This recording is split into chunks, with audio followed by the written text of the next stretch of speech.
On my daughter's 35th birthday, she slapped me in the face in front of 200 guests and screamed, "Dad's gift is trash, worthless." Then she pushed me toward the door as if I were a stranger. I said nothing. I simply left the place I used to call home. A few hours later, as I wandered the streets thinking my life was over, a luxury car stopped beside me, and a powerful man appeared.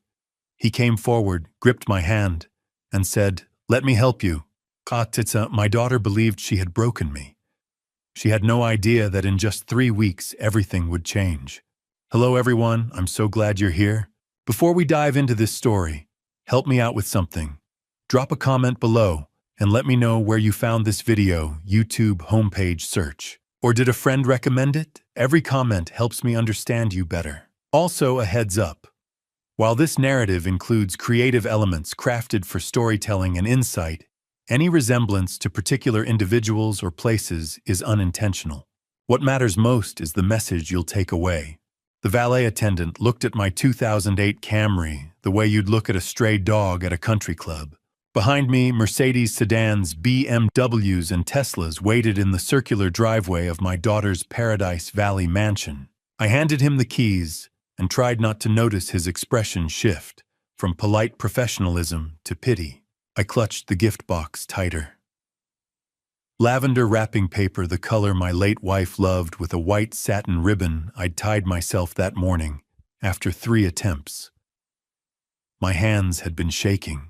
She'll love it, I told myself. I saved for 6 months.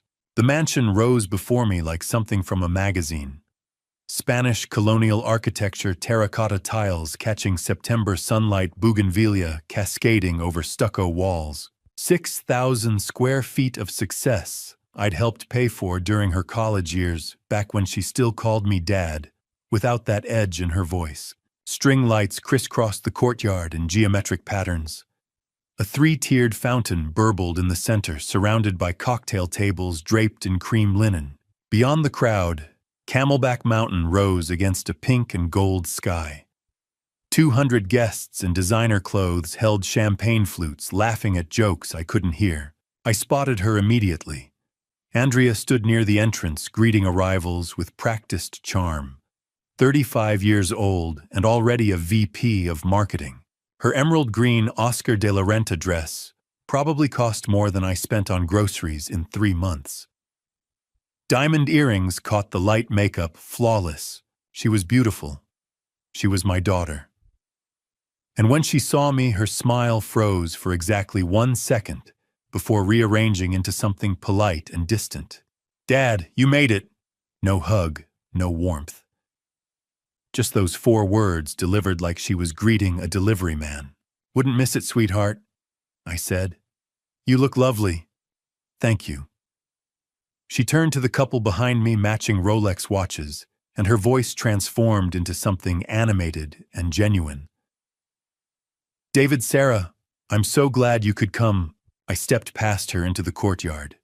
Business elite, society friends, colleagues. I recognized maybe 3 faces. I found a spot near the fountain and stood holding my gift box like a life preserver. My gray suit, the same one from my wife's funeral 8 years ago, felt too loose. I'd lost weight since then. Lance knew. Margaret Campbell, my neighbor of 20 years. The only person here I actually knew. "Margaret, hi." Relief washed through me. "How are you holding up?" Her expression was kind, but concerned. "I'm fine, just proud of Andrea." She squeezed my arm gently, then drifted away. An hour passed. Then another. I watched Andrea work the crowd like a politician. Confident, radiant, beloved. She laughed, hugged friends, posed for photos, clinked glasses, and I stood in the corner in my 20-year-old suit, wondering why I still felt like I was waiting for permission to be here. The music stopped around 9:30. "Ladies and gentlemen, the birthday girl would like to say a few words." Andrea stepped into the spotlight. "Thank you all so much for being here tonight. I'm so lucky to be surrounded by such incredible people. But first, let's see what surprises you brought me." A man handed her a large silver box. Inside was a Hermes Birkin bag in caramel leather. Oh my God, David, you shouldn't have. She hugged him. The crowd applauded. Phones rose to capture the moment. Next, Claudia gave her a spa retreat certificate. $3,500. Then a champagne gift basket. More applause. More photos. Finally, Andrea's eyes found me. And last but not least, Dad, come on up. 200 pairs of eyes turned toward me. I walked forward, my shoes clicking on tile. I handed her the lavender box. She unwrapped it slowly. Inside, nestled in velvet, was a Cartier Tank Française watch, stainless steel with white dial blue hands leather strap. The same watch her mother had pointed out 12 years ago, saying Andrea would love it someday. I'd saved for 6 months. Andrea stared at the watch for 3 seconds. Then she looked up at me, her expression ice. A used watch, Dad. The courtyard went silent. Ma, this is what 6 months of your pension bought. This is worthless antique junk. I can't even wear this with my wardrobe. Gasps scattered through the crowd. Andrea, it's the one your mother said you liked. My voice shook. Cartier Tank, just like... I said I wanted a Santos, not a tank. You never listen. And this is used. Did you buy this from a pawn shop? No, Andrea, it's brand new. The certificate is 6 months, and this is all you managed. Her hand swung before I registered the movement. The slap cracked across the courtyard like a gunshot. My head snapped left. Pain exploded across my cheek. I stumbled backward, 64 years old, and unsteady, my hand shot out to catch the cocktail table. The champagne glass shattered. Sharp pain tore through my palm. A glass fragment embedded near my thumb. I hit the tile floor hard. The gift box lay beside me, the watch spilled onto the ground. 200 people froze. No one moved. No one spoke. The only sound was the fountain still burbling. Then Margaret Campbell pushed through the crowd. Andrea, what is wrong with you? Andrea didn't flinch. Stay out of family business, Margaret. Margaret knelt beside me, pressing a linen napkin against my injured hand. The fabric darkened immediately. Lance, no, she said quietly. Lance, look at me. Behind me, Andrea's voice rang out bright and false. Let's continue the party, everyone. Sorry for the drama. The band started playing again. Conversations resumed. Someone laughed. Margaret kept pressure on my hand. She leaned closer, her voice barely a whisper. Lance. This isn't the first time, is it? I didn't answer. But when I finally met her eyes, I knew she saw everything I'd spent 18 months trying to hide. In 64 years, I'd been struck twice before. Once in a bar fight when I was 23. Once in a car accident at 40 airbag broke my nose. But I'd never been struck by someone I'd raised, someone I'd loved more than my own safety. That kind of hurt doesn't live in your body. It lives somewhere deeper. The Cartier box still sat on the gift table where Andrea had left it, lid open. She hadn't even bothered to close it. I would learn later that the slap had nothing to do with the watch. It was about something I'd done 2 weeks earlier. Something I'd never done before in 35 years of being her father. I'd said no, but in that moment, sitting on the tile floor with Margaret Campbell kneeling beside me, all I knew was the ache in my hand and the weight of 200 pairs of eyes. Most of them looked away. Margaret helped me to my feet. My legs felt unsteady, like I'd aged another decade in 10 minutes. The napkin she'd wrapped around my injured hand was soaked through. She kept her arm around my shoulders, and when she turned to glare at Andrea, her voice was sharp enough to cut glass. When Andrea, he's your father. Andrea didn't even look at her. She stood near the fountain, champagne flute in hand, chin lifted in defiance. He embarrassed me on my birthday, in front of my guests.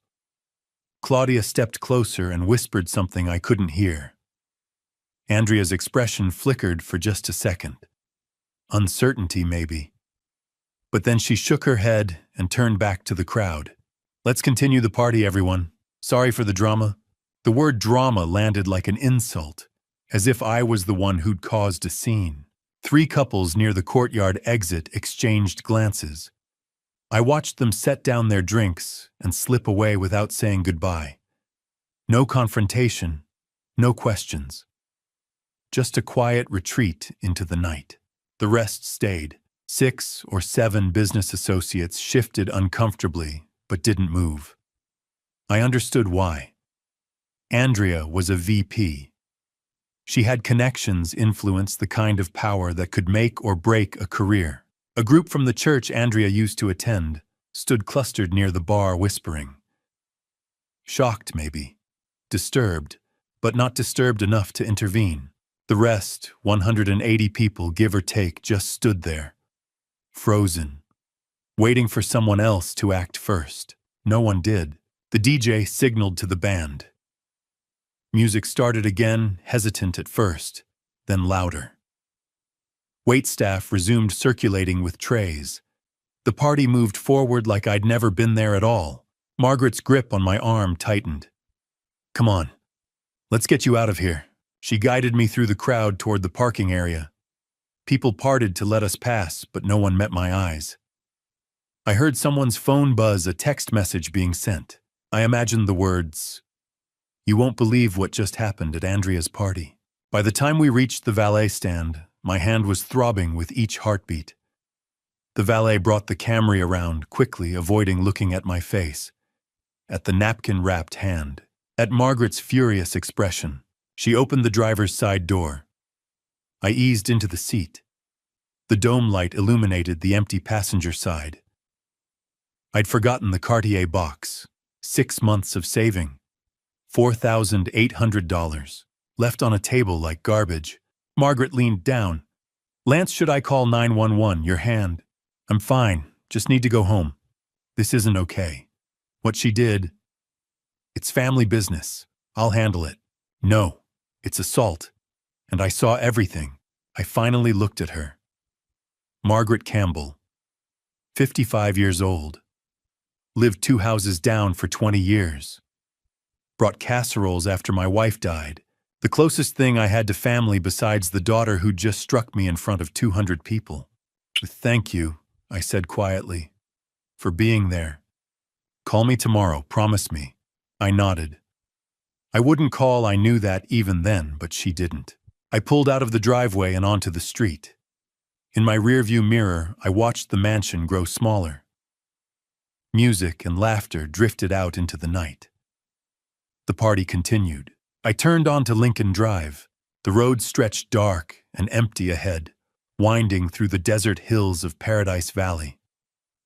Sparse streetlights cast long shadows. The temperature had dropped into the 80s, and the air smelled like creosote and dust. My right hand gripped the steering wheel. My left hand, wrapped in Margaret's napkin, rested on my lap. Each heartbeat sent pain pulsing through my palm. I wasn't driving home. Not to my house in Tempe. Not to a hospital. I was just driving. No destination. No plan.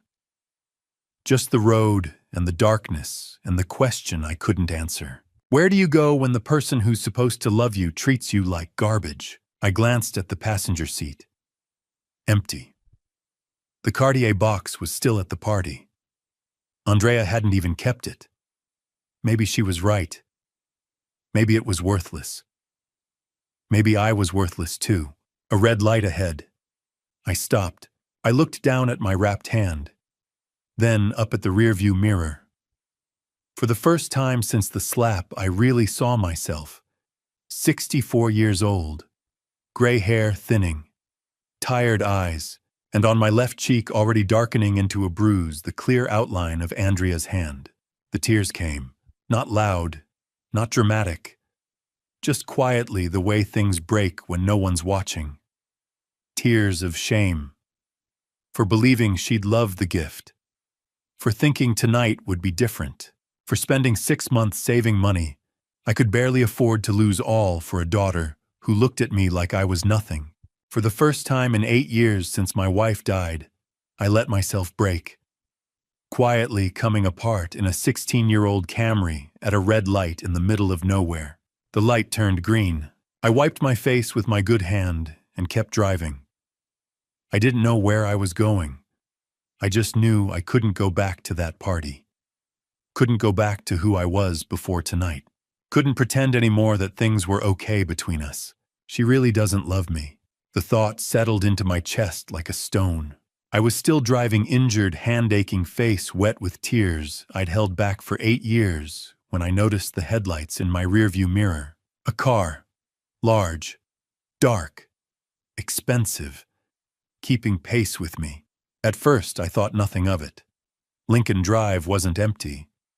But then it pulled closer, closer, until I could see the gleam of chrome in my rearview mirror, the unmistakable silhouette of a luxury vehicle, a Rolls-Royce, following me, and I felt something shift from shame to fear.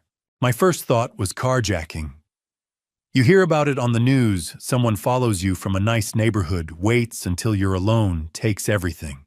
My second thought was darker. I didn't care anymore.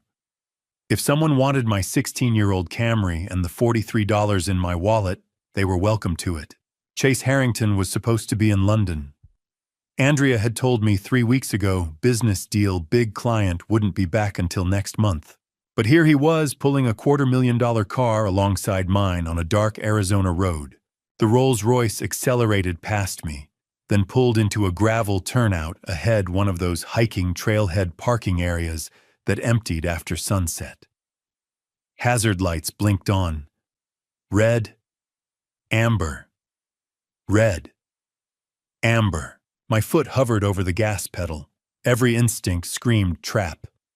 But another vehicle, a dark gray SUV, was pulling in behind me. I was boxed in. My injured hand throbbed. I could run, put the Camry in reverse, floor it. But my body felt too heavy, too tired, too defeated. I slowed, pulled into the turnout, left the engine running. The driver's side door of the Rolls-Royce opened. A man stepped out, tall, late 30s, dark overcoat. He moved quickly toward my car, both hands raised, palms out. "Mr. Griffin Lance, please don't drive away." I knew that voice. Chase Hawkins. He ran the last few steps to my car, opening my driver's side door, crouching to eye level.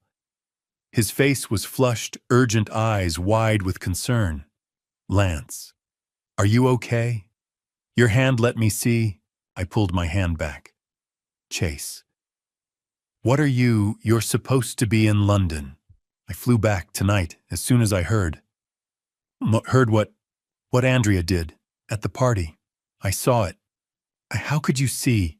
Because I've had people watching for months. He gripped the door frame. "Please, get out of the car. Come with me, I'll explain everything." Behind him, 2 more figures emerged.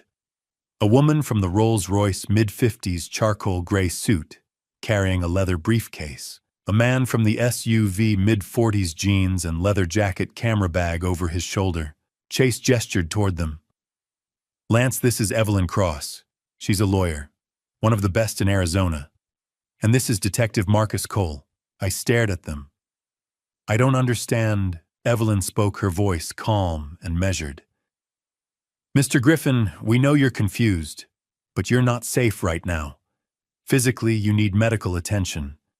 Legally, you need protection. And emotionally, you need to know what your daughter has been planning." The word planning hit me like cold water. "What are you talking about?" Marcus shifted the camera bag. "Mr. Griffin, I need to show you something." He pulled an iPad from his bag and turned it toward me. The video started. I recognized the angle immediately.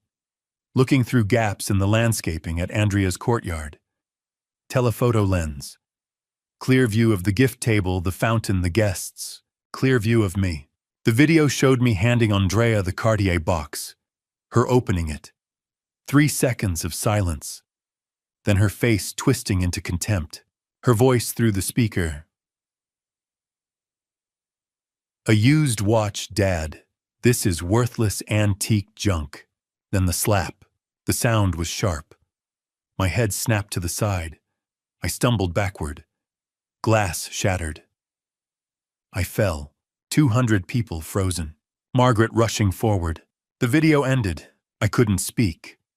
Watching it from outside made it real in a way I hadn't fully processed. "You filmed that," I said quietly. Marcus nodded. "I've been surveilling Andrea's house for 6 weeks. Tonight I witnessed assault. This footage is evidence." Evelyn stepped closer. "Mr. Griffin, We've been investigating your daughter for 4 months. Investigating for what?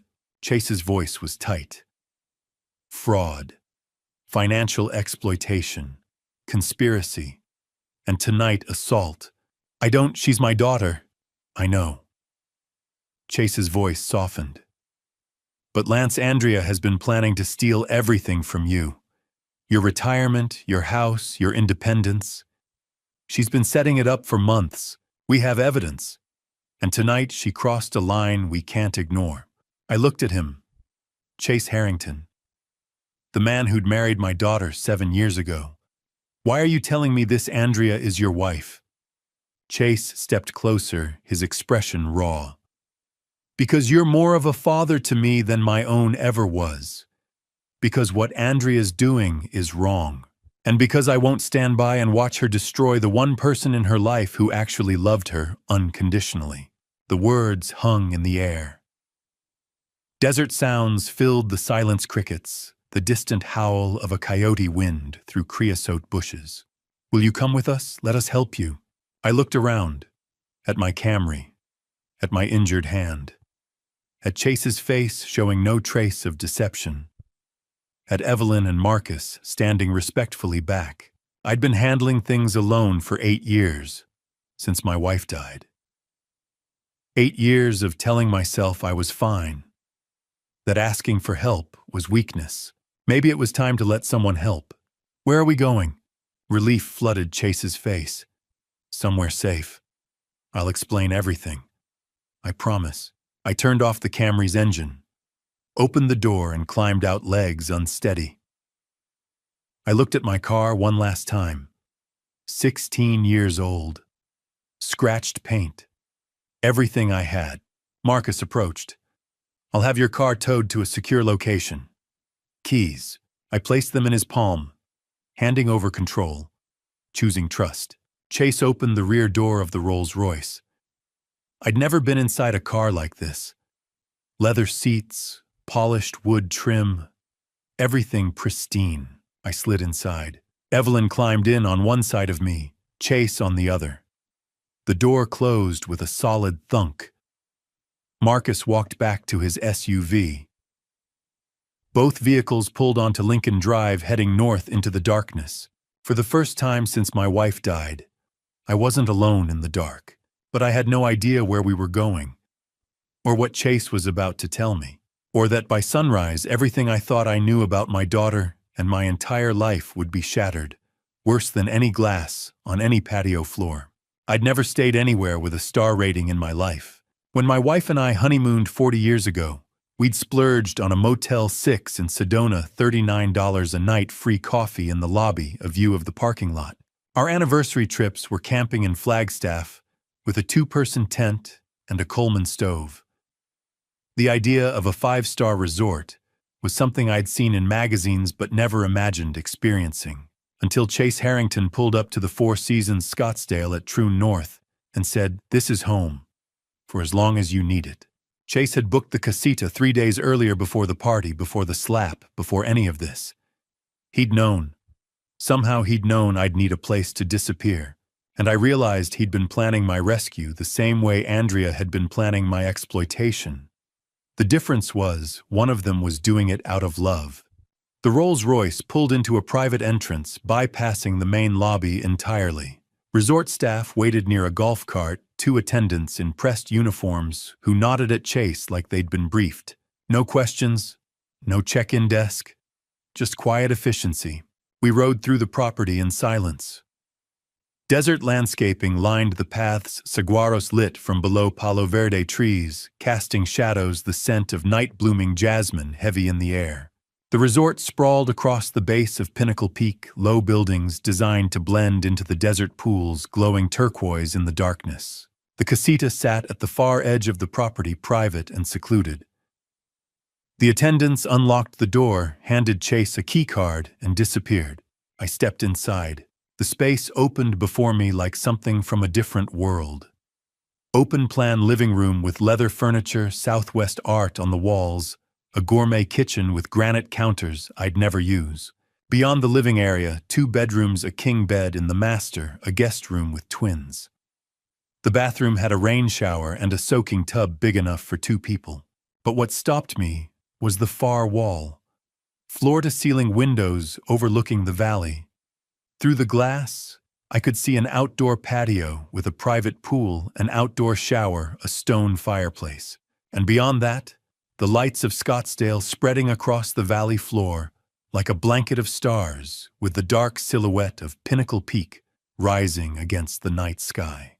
I walked to the window, pressed my bandaged hand against the glass. "I can see the stars," I said quietly. Chase stepped up beside me, hands in his pockets. "You haven't been able to see stars in a while, have you?" I shook my head. "No, I haven't." He didn't ask what I meant.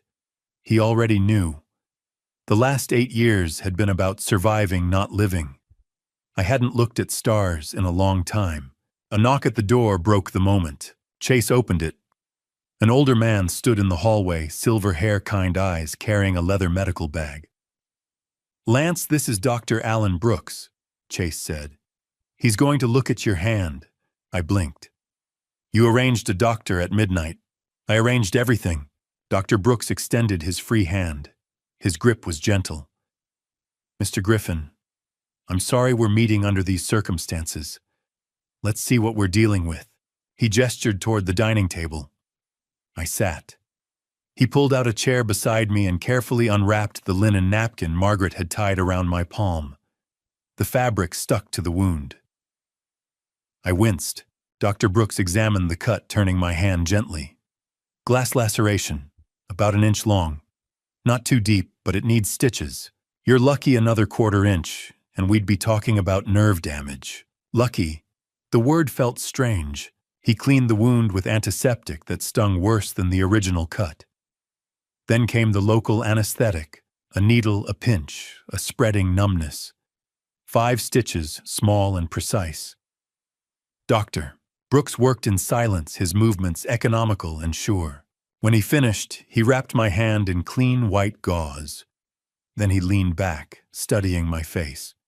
"You also have bruising on your left temple," he said. "Did you hit your head when you fell?" I touched my face with my good hand. There was a tender spot near my hairline. "I think so. I don't really remember. I'm ordering a CT scan tomorrow morning.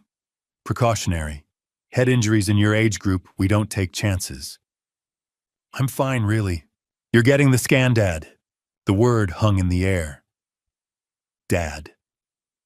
Chase said it so naturally, like he'd been saying it for years instead of for the first time. He stood near the kitchen counter, arms crossed, expression firm but gentle.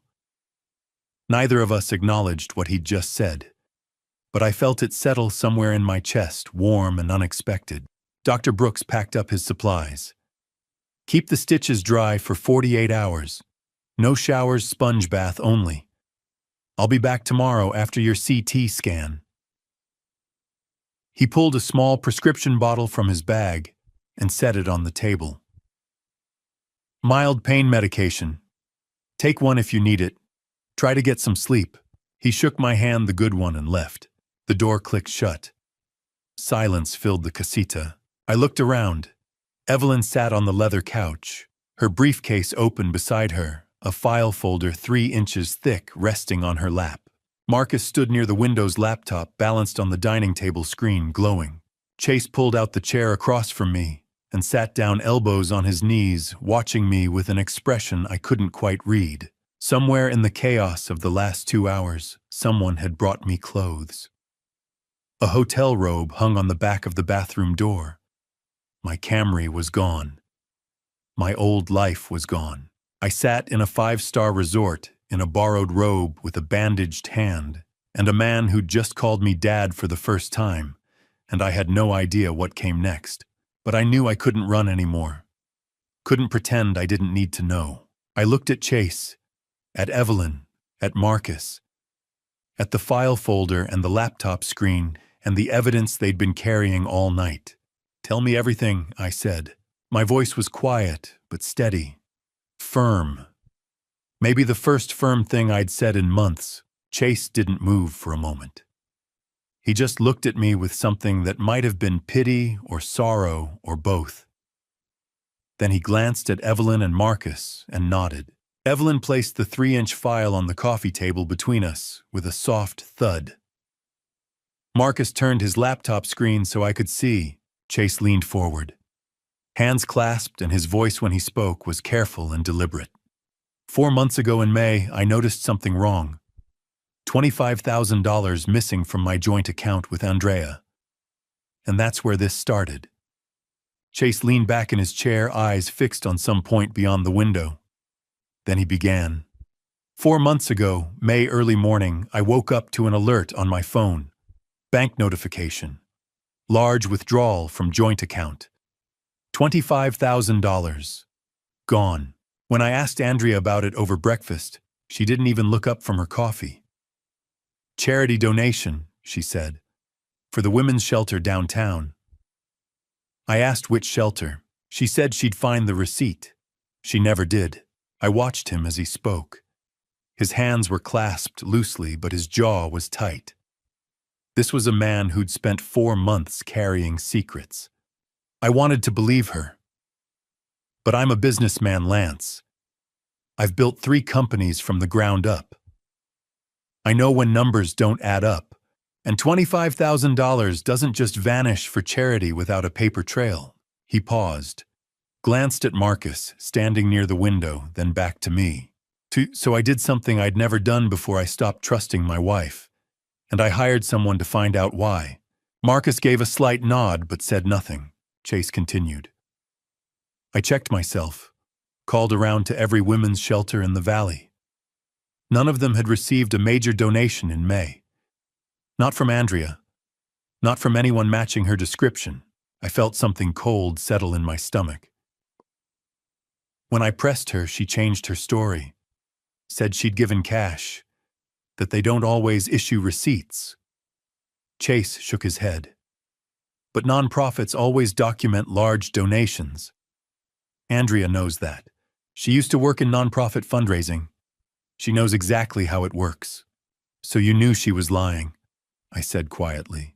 I knew something was wrong, so I hired Marcus, ex-LAPD detective, now private. I gave him one instruction: find out where the money went, discreetly. Marcus spoke for the first time, his voice low and professional. Took me 2 weeks to trace the $25,000. It was deposited into a separate account Andrea had opened 6 months earlier. Chase didn't know it existed. How much was in it? I asked. $73,000, Chase said. The 25 I'd seen was just the latest deposit. There were others, smaller amounts, all from our joint account over 6 months. I just hadn't been paying attention. The room felt heavier. Evelyn sat on the couch across from me, watching Chase with calm focus. Chase kept going. By the 4th week, Marcus had started following Andrea. Surveillance. He followed her to 3 different law offices over 2 weeks. He looked at me. Elder law. Conservatorship. Guardianship cases. My mouth went dry. Andrea was meeting with lawyers about how to declare someone legally incompetent, how to take control of their finances, their healthcare decisions, their entire life. Marcus stepped away from the window. By the 5th week, I found the psychiatric appointments. Dr. Patricia Morales, 4 visits in June. Andrea was requesting evaluations for a family member, medical records requests, competency assessments. She was building a case. Evelyn said, her voice calm and factual. To have you declared mentally incompetent. It's a legal process. She needed documentation, a doctor's statement, proof that you couldn't manage your own affairs. I thought about the conversations Andrea and I had over the past few months. Her questions. Do you remember what day it is, No? Did you take your pills this morning? You seem confused lately. Little comments, subtle, planting seeds. Chase saw the recognition on my face. By the 6th week, Marcus had connected the dots. Conservatorship lawyers, plus psychiatric evaluations, plus a secret bank account. It's a pattern. Her father, I whispered. Me. Chase confirmed. Silence filled the casita. I confronted her, Chase said. Late June, at home. I asked her straight out, the $25,000. It didn't go to charity, did it? He looked at me, and I saw the weight of that conversation still sitting on him. She was caught off guard, said she'd needed it for something else. I told her I knew about the separate account. I watched her face change. She got angry, asked if I'd hired someone to spy on her. He paused. Then I asked her why she had a secret account. What did she say? She pivoted. Said it was for you, that you weren't doing well, that you were forgetting things, getting confused, that she'd been worried and didn't know how to tell me. I felt the lie like a slap. I asked her why she was meeting with conservatorship lawyers, why she hadn't talked to me first. Chase's voice hardened. She got defensive, said I was spying on her. I told her, if your dad needs help, I want to help. But this secret accounts lawyer's psychiatric evaluations, this doesn't feel like helping. What did she say? She said, I don't have to explain myself to you. He's my father. Then she walked out. The image hung in the air. Andrea, my daughter, walking away from her husband because he dared to question her. Chase sat forward. After that conversation, I realized that wasn't the woman I married. So I called Marcus, told him to keep investigating. Over the next 2 months, July and August, the investigation deepened. Chase brought in Evelyn, a lawyer specializing in elder abuse. They obtained legal warrants for email surveillance, hired a forensic accountant, ran a background check on Dr. Morales and found complaints and malpractice settlements. And Marcus started watching me. I didn't know you were being followed, I said. Well, that was the point, Marcus replied. Chase wanted to verify Andrea's claims. If you really had dementia, maybe her actions made sense. But you didn't find that. No.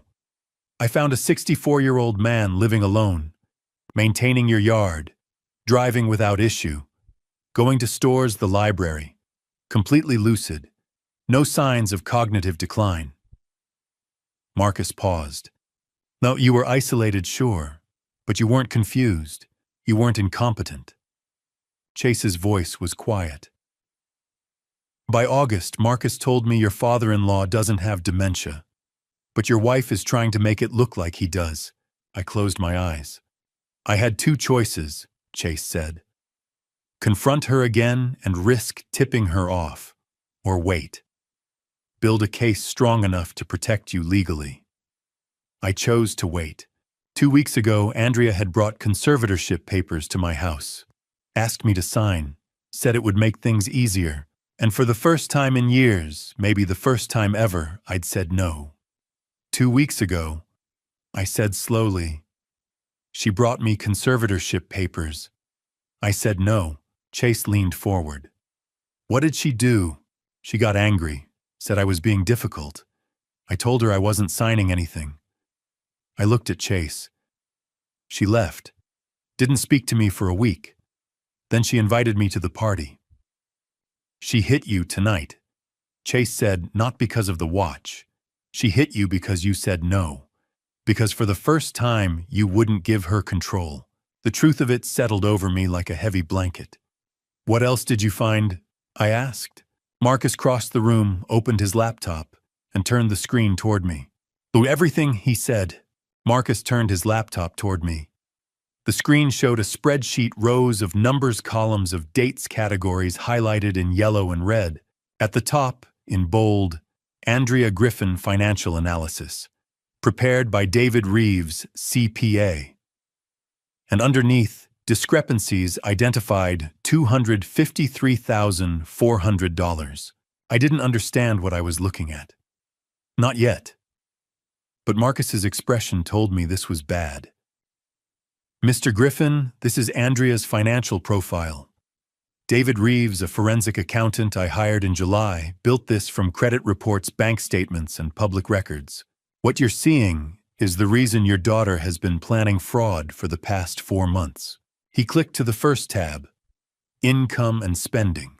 Andrea's base salary as VP of Marketing is $185,000 a year. But look at her annual spending. He pointed to a column on the right, $280,000 a year. I stared at the numbers. How is she spending more than she makes?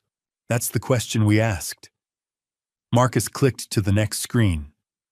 Credit cards. Personal. 4 accounts, all in Andrea's name alone. American Express, $24,000 balance. Visa, $18,500 balance. MasterCard, $16,200 balance. Store cards, $14,800 balance. Total $73,500. Chase, sitting beside me, spoke quietly. I didn't know about these. Marcus nodded. She opened them using a separate mailing address. Statements went to a P.O. box in Scottsdale. I looked at Chase. She hid this from you for how long? At least 2 years, Chase said. His voice was flat, tired. Maybe longer. Marcus clicked again. But the credit cards aren't the main problem. This is. The screen shifted. Cryptocurrency trading, 2022. I saw a logo I vaguely recognized, Coinbase, an account in Andrea's name, and a timeline that made my stomach drop. January 2022. Deposited $180,000. Where did she get that money? I asked. Cash advances from the credit cards, plus withdrawals from joint savings accounts with Chase. She moved it all into cryptocurrency. February through April 2022 invested in Luna Classic token. May 12, 2022. Portfolio value $127. Total loss $179,873. I stared at the screen. She lost almost $200,000. In 3 months, Marcus said. On a speculative cryptocurrency that crashed during the Terra Luna scandal. Biggest crypto collapse in history at that point. Chase's voice was bitter. I didn't find out until I hired Marcus.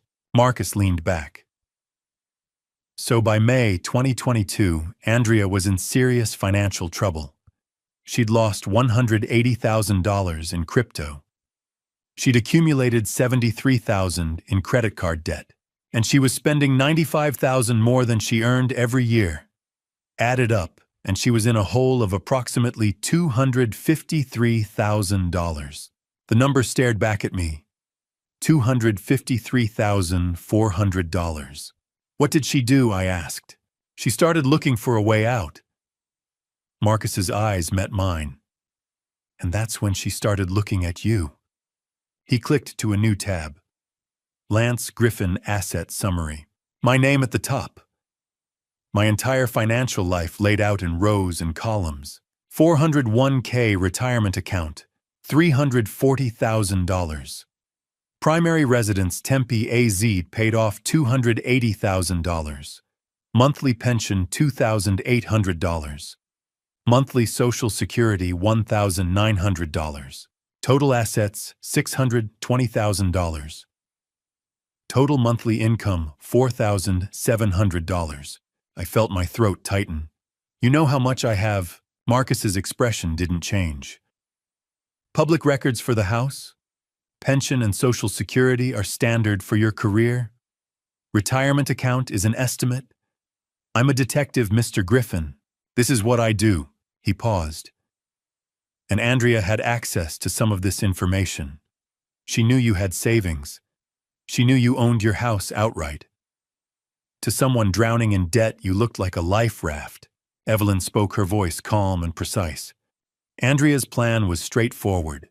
Obtain conservatorship over you. Once she has legal authority, she can sell your house $280,000. Withdraw from your 401k $340,000. Control your pension and Social Security $4,700 a month. She could access over $620,000 almost immediately. That would erase her debts, cover the crypto losses, and fund her lifestyle for years. I looked at the numbers. $620,000. My entire life. 40 years of work. Reduced to a target. But if she needed money, I said slowly, I would have given it to her. She's my daughter. If she just asked. Chase cut me off. Asking means admitting she has a problem. Admitting she gambled and lost. Andrea doesn't ask for help, Lance. She takes what she needs and justifies it later. Marcus clicked to another document. Bank account activity, March 2024. Hannah, she already had practice taking. 6 months ago, she convinced you to add her name to your checking account, didn't she? I remembered. March. Andrea had come to my house, said it would be easier if she could help with bills in case of an emergency. Yes, I said. She said it was in case I needed help. Marcus scrolled through transactions. Over the next 8 weeks, she withdrew $40,400 from that account. ATM withdrawals. Checks made out to cash. Wire transfers to her Coinbase account. The withdrawals were highlighted on the screen. April 3rd. April 10th. May 5th. I asked her about it, I said. She said I'd spent it on home repairs. On the roof. She said I'd forgotten. Chase's jaw tightened. You didn't forget. She stole it. And then she made you think you were losing your mind. The weight of it settled over me. Heavier than anything I'd felt tonight. She'd made me doubt my own sanity. Evelyn leaned forward. The bank account was a test, Mr. Griffin. Andrea took $40,000, and you questioned it. She realized she couldn't simply take everything you'd notice, so she needed legal authority. A conservatorship gives her that authority. I thought about 2 weeks ago. Andrea sitting at my kitchen table with a stack of papers. Conservatorship petition. A pen in her hand. Just sign here, Dad. It'll make things easier. If I'd signed those papers, I said quietly, I'd have given her permission to take it all. You would have given her legal immunity, Evelyn said. Marcus closed one window. But you didn't sign. You said no. And that's when Andrea started to panic. That's when she decided to humiliate me, I said. At the party, in front of 200 people, Chase shook his head. Or she was punishing you for daring to set a boundary. I sat back. It was past midnight. I looked at the numbers on Marcus's screen one more time.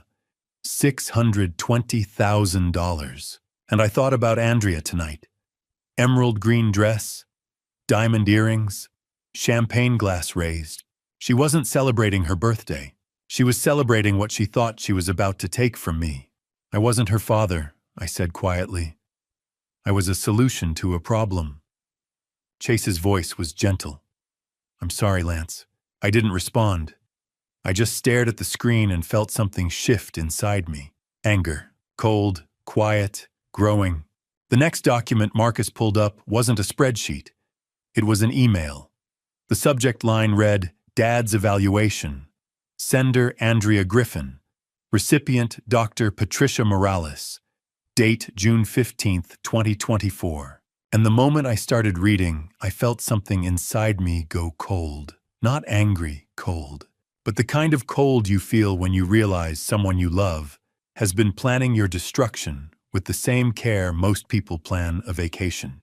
I'd never heard the name Patricia Morales before that night, but apparently she'd written a 9-page psychiatric evaluation declaring me mentally incompetent, citing tests I'd never taken, behaviors I'd never exhibited, and a diagnosis that would have stripped away my legal rights. All for $15,000. Marcus turned the laptop so I could see the screen clearly. These emails came from Andrea's personal account. We obtained them through a legal subpoena after Evelyn brought her in as co-counsel in July. The first email was dated June 15th. Andrea wrote to someone named Trish, saying she hoped the recipient was well and needed help with something sensitive. She explained that her dad, Lance Griffin, 64, had been showing signs of memory loss and confusion lately. She said she was really worried about me living alone, and asked if this Trish could do a psychiatric evaluation. She just wanted to make sure I was okay and see if I needed more support. "Who is this person?" I asked. "Patricia Morales." Marcus didn't look away from the screen. "Psychiatrist. Licensed in Arizona. Went to medical school with Andrea at the University of Arizona. They were roommates sophomore year. Hadn't been in touch much since graduation, but Andrea reached out in June." I stared at the email. It looked so normal. "Concerned daughter. Worried about aging father. Keep reading," Marcus said. He clicked to the next email. The reply came a week later, June 22nd. Dr. Morales wrote that she'd seen my father that morning at her office in Tempe. They'd spent about 90 minutes together. Cognitive tests, memory exercises, general conversation. She had to be honest. He seemed completely sharp. Scored in the normal range on all assessments. Memory was good, reasoning intact. No red flags for dementia or cognitive impairment.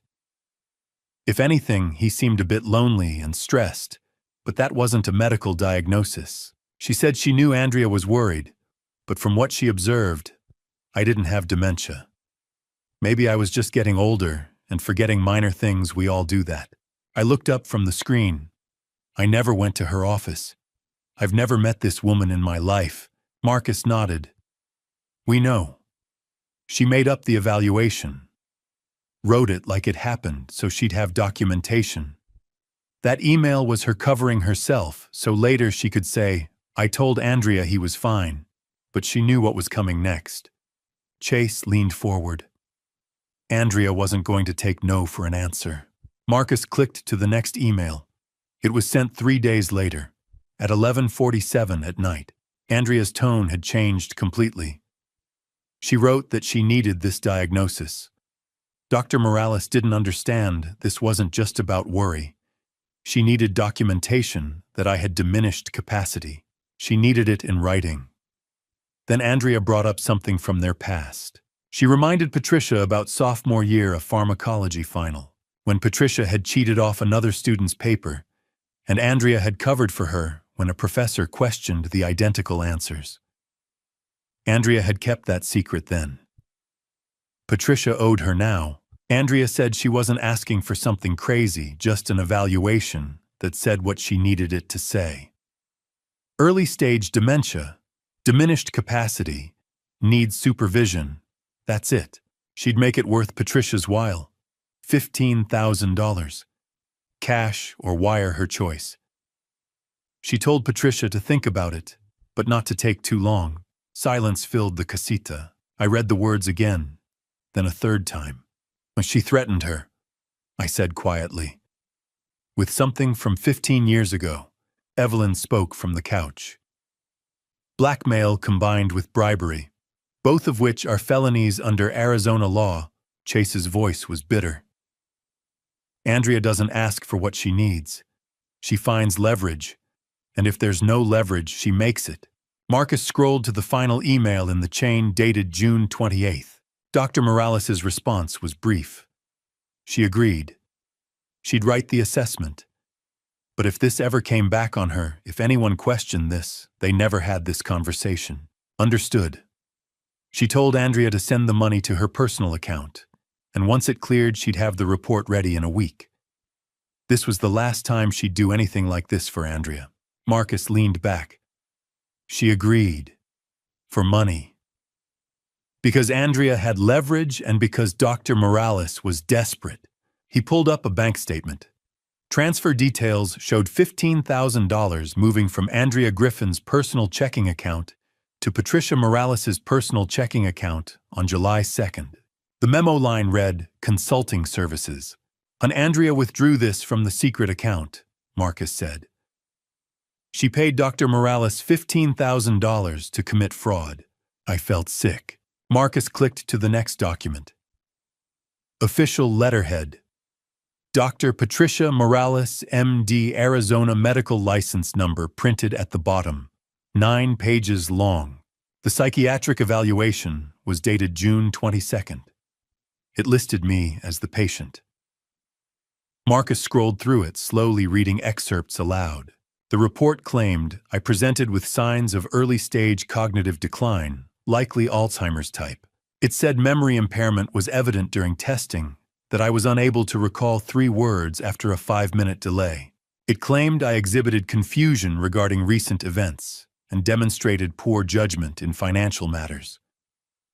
The conclusion stated my decision-making capacity was significantly diminished.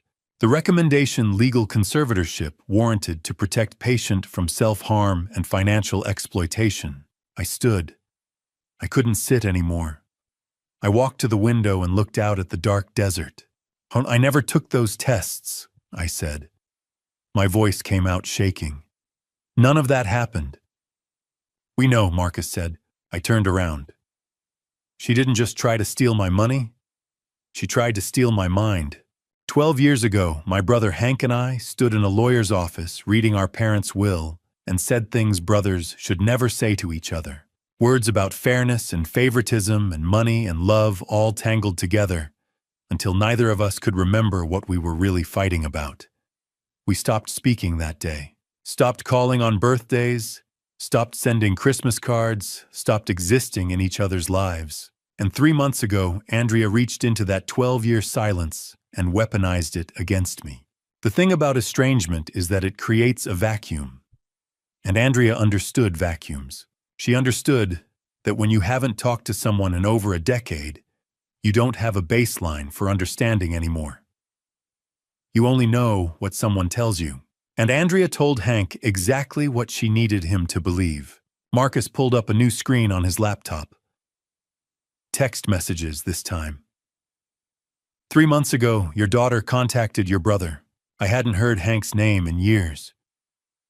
Now here he was, pulled into Andrea's conspiracy like everyone else. Our parents died 12 years ago, I said quietly. 6 months apart. The will left me 60% of the estate, about $180,000.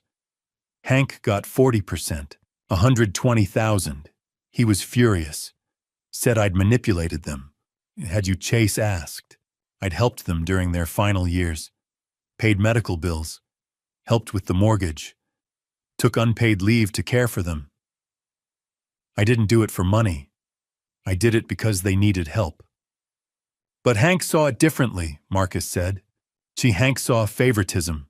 We fought in that lawyer's office, said terrible things, and when we walked out, we never spoke again.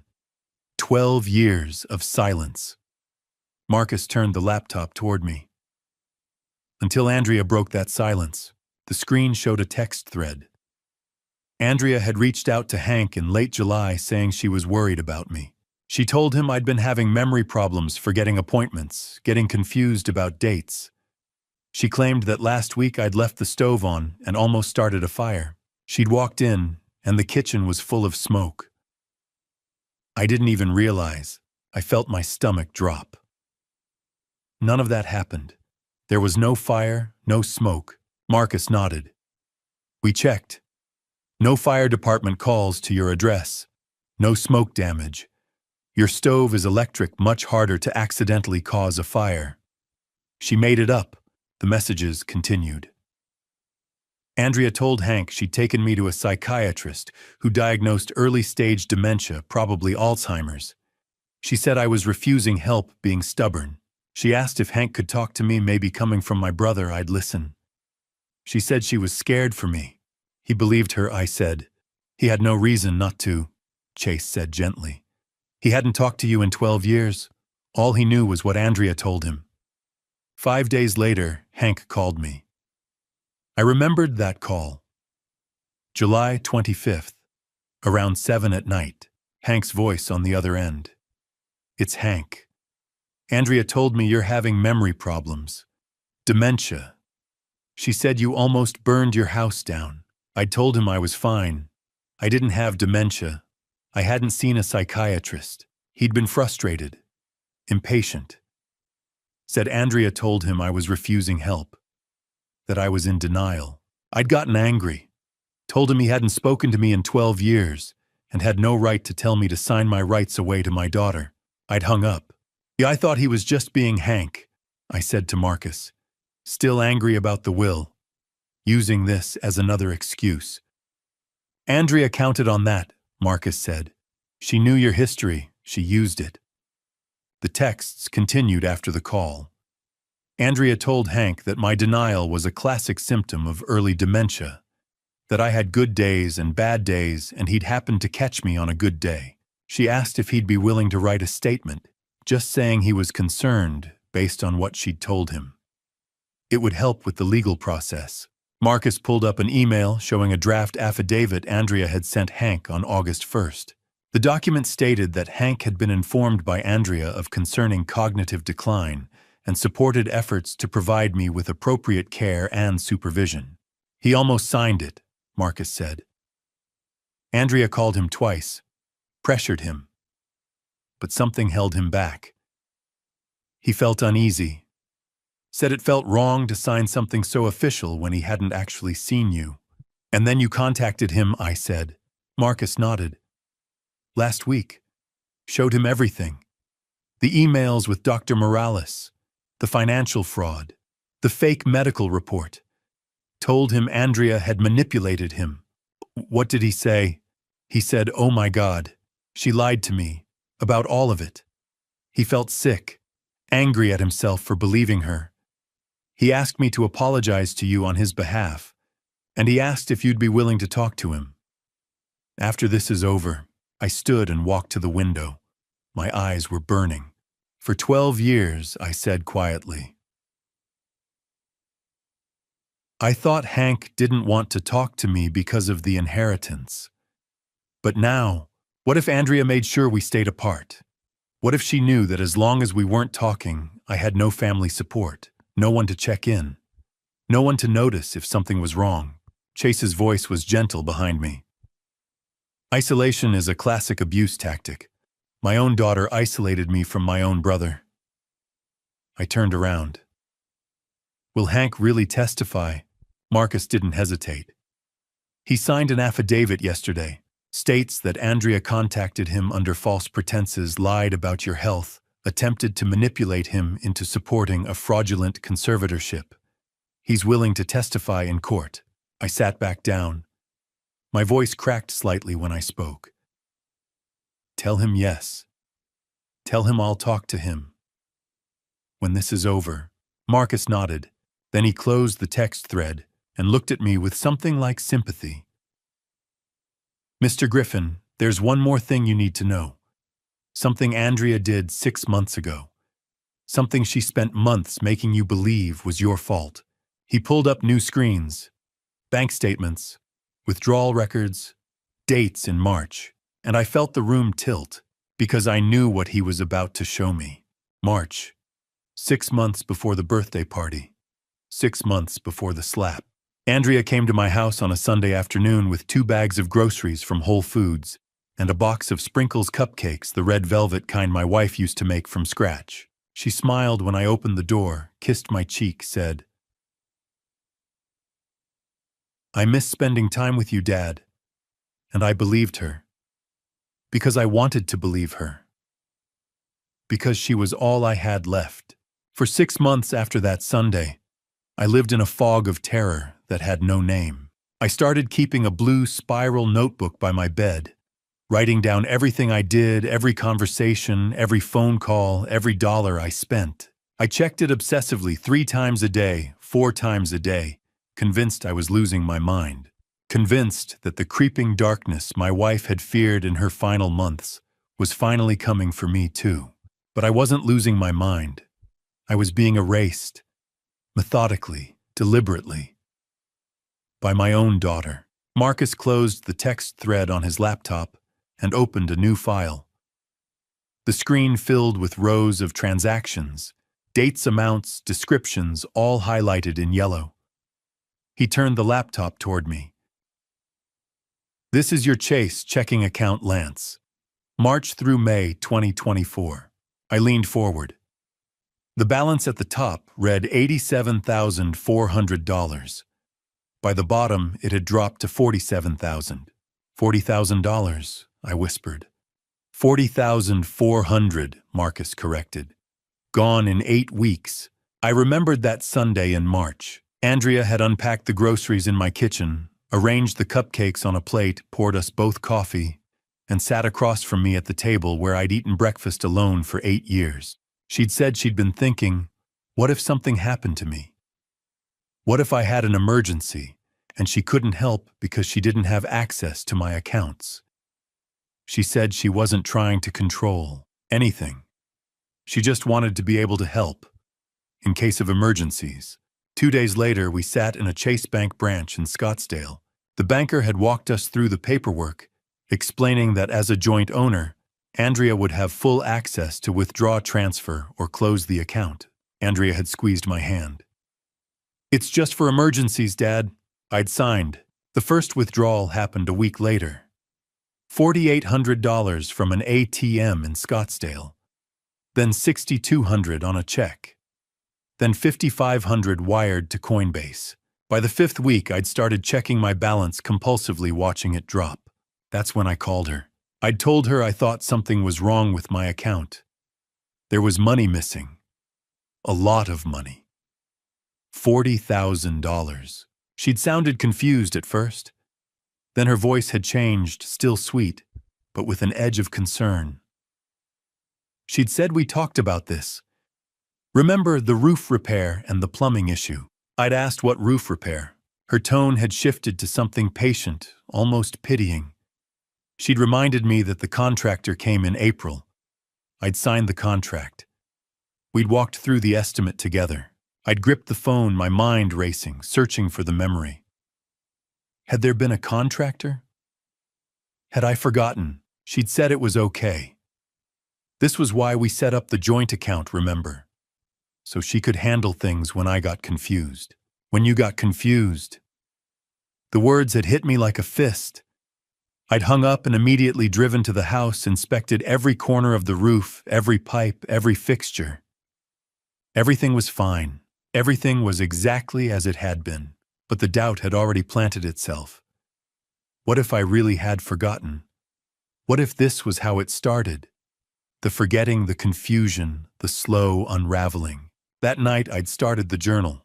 Now, sitting in the Four Seasons casita, I stared at Marcus's laptop screen. 8 weeks, 8 withdrawals, $40,400. There was no roof repair, Marcus said quietly. We pulled the county permit records. No work filed at your address in the last 3 years. We also contacted a home inspector. He went through your property last week. Everything's in good condition. No recent repairs of any kind. Chase leaned forward. Show him the text. Marcus scrolled to a new window. A text message thread between Andrea and Claudia dated May 28th. Andrea had written to Claudia that night, laughing about how her dad totally bought the roof story.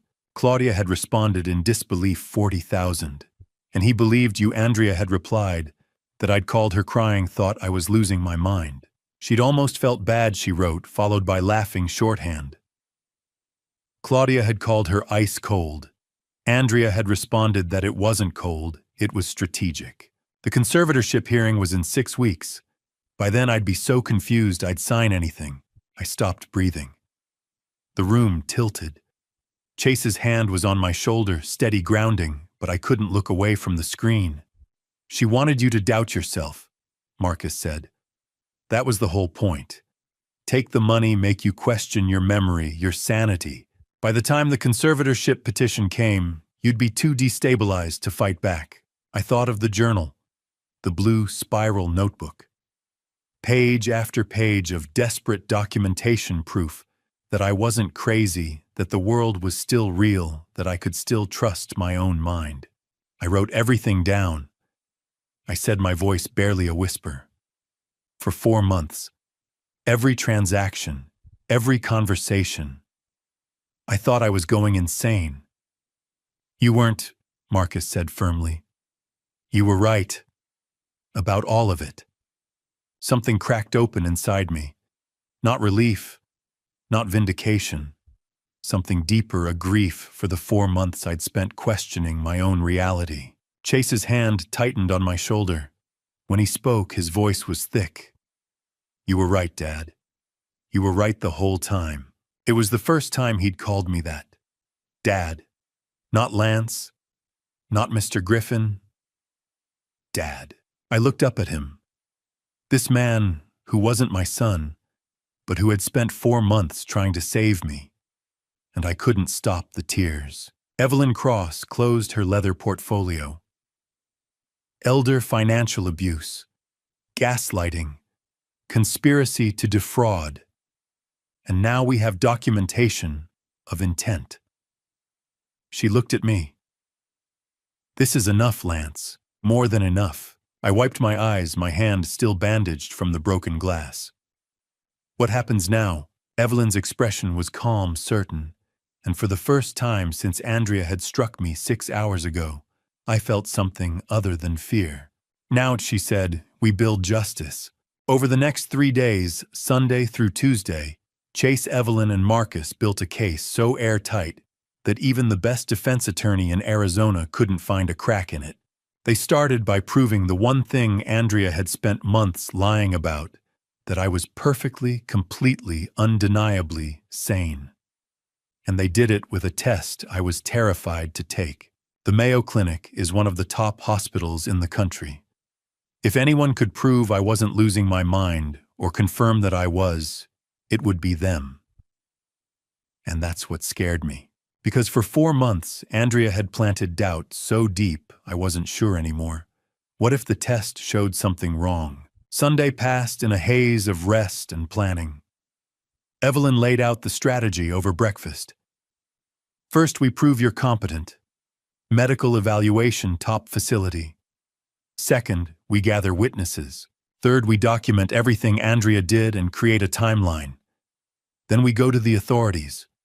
How long will this take? I asked. We move fast, Evelyn said. Andrea doesn't know we're building a case.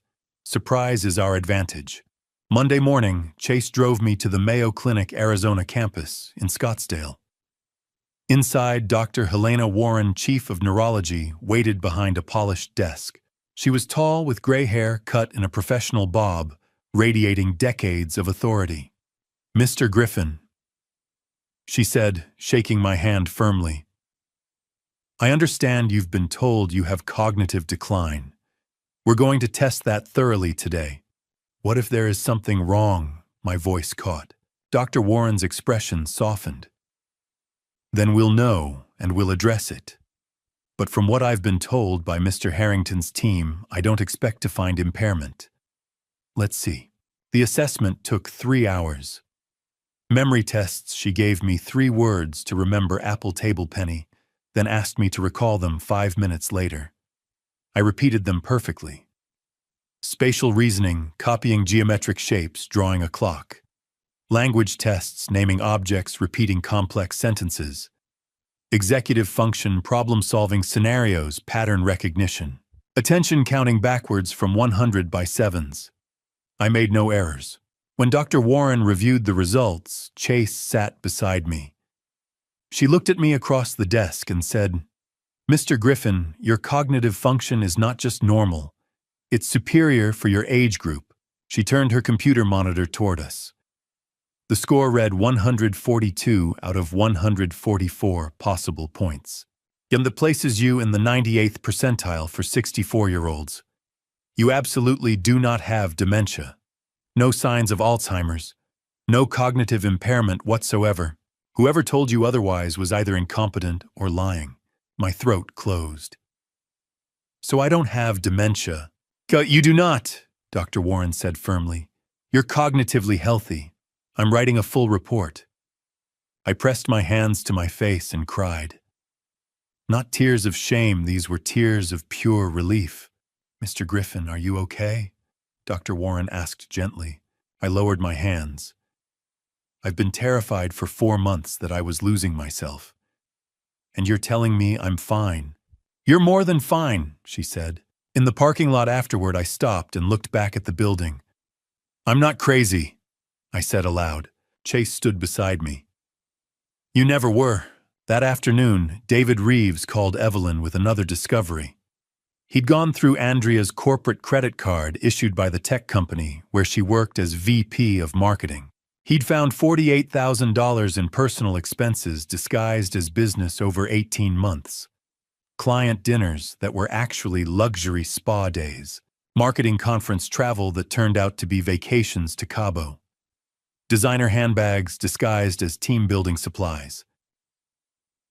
"This is corporate fraud," Reeves said over speakerphone. "FBI will be interested since the company operates in multiple states. Wire fraud charges are possible." "Document everything," Evelyn replied. "We're adding it to the file." Tuesday brought the witnesses. Margaret Campbell arrived first at Evelyn's downtown Phoenix office, giving a written statement detailing 20 years of watching Andrea treat me poorly. She described the slap at the party, how she'd intervened, how she was willing to testify in court. Marcus had tracked down 12 guests from the party who'd witnessed the slap. Initially hesitant, worried about social fallout in Paradise Valley's tight circles, they eventually agreed to give statements. 12 people describing the same scene. The slap, my fall, the shattered glass, 200 frozen guests. Late Tuesday afternoon, Hank arrived. We met in a conference room at the Four Seasons. When my brother walked in, older now, graying his eyes red, we stood on opposite sides of a table for a long moment. "Lance, I'm sorry," he said. "I should have called you, should have verified. Instead, I believed her and I hurt you. She manipulated both of us," I said. "I'm still sorry. For the 12 years. For the fight. For all of it." "Me too." It wasn't a full reconciliation, not yet, but it was a start. Hank signed an affidavit stating he would testify about Andrea's manipulation. Meanwhile, the Arizona Medical Board had opened an emergency investigation into Dr. Morales on Monday morning. By Tuesday afternoon, her license was suspended. Her lawyer contacted Evelyn with an offer Dr. Morales would cooperate, fully testifying against Andrea in exchange for reduced criminal charges. Tuesday evening, the team gathered at the Four Seasons. Evelyn laid everything out on the coffee table, the Mayo Clinic report, showing I was cognitively superior. The financial forensics documenting crypto losses, debt embezzlement, the $40,000 theft. Dr. Morales' emails and fraudulent evaluation. Hank's texts and affidavit, Margaret's witness statement, 12 party guest statements, video footage of the slap, bank records, wire transfers, a paper trail that led straight to Andrea. "This is overwhelming evidence," Evelyn said. "Any prosecutor would take this case. Any jury would convict." "What do we do now?" I asked. "We have two options. File criminal charges immediately Andrea gets arrested, prosecuted. Or we confront her first. Give her a chance to see what we have." Chase leaned forward. "I want to confront her." "Why?" Evelyn asked. "Because I want her to know. I want her to see that she didn't get away with it." He looked at me. "And I want Lance to see her face when she realizes it's over." Evelyn nodded. We set up a meeting. Neutral location, public enough to be safe. I'll be nearby with Marcus. We confront Andrea with evidence, record her reaction. If she admits anything, we have a confession. If she denies, we go straight to police. When Chase asked, "Tomorrow, Wednesday. I'll call her, say it's about marriage counseling. She'll come." I looked at Chase, then Evelyn. "I want to be there. Not at the table, but close enough to see." That night, I slept better than I had in months. Because for the first time since Andrea brought me those conservatorship papers, I wasn't afraid of her anymore. Wednesday afternoon at 2:15, Chase called Andrea. I was sitting on the Four Seasons patio when I heard his voice through the open door, calm and steady, delivering 9 words that sounded like an invitation, but were really a summons. "Let's have dinner tonight. Just us. We need to talk." And I watched him through the glass as he listened to her response, his face unreadable, and wondered if she had any idea what was waiting for her at Mastro's Ocean Club. Andrea thought this was about damage control. She'd texted Chase twice since the party, once Saturday night saying I'd embarrassed her, once Monday, asking if they could talk when he was back from London. She had no idea Chase had never gone to London. that he'd been in Arizona the whole time. Watching, building, preparing. I could hear only Chase's side of the conversation from where I sat. "Andrea, it's me." A pause while she responded. "I know, I got back early. Listen, we need to talk. About Saturday, about everything." Another pause. "Not on the phone. Let's have dinner. Mastro's, 7 o'clock. Just the two of us." I could imagine her voice on the other end, eager, relieved that he was finally engaging after days of silence.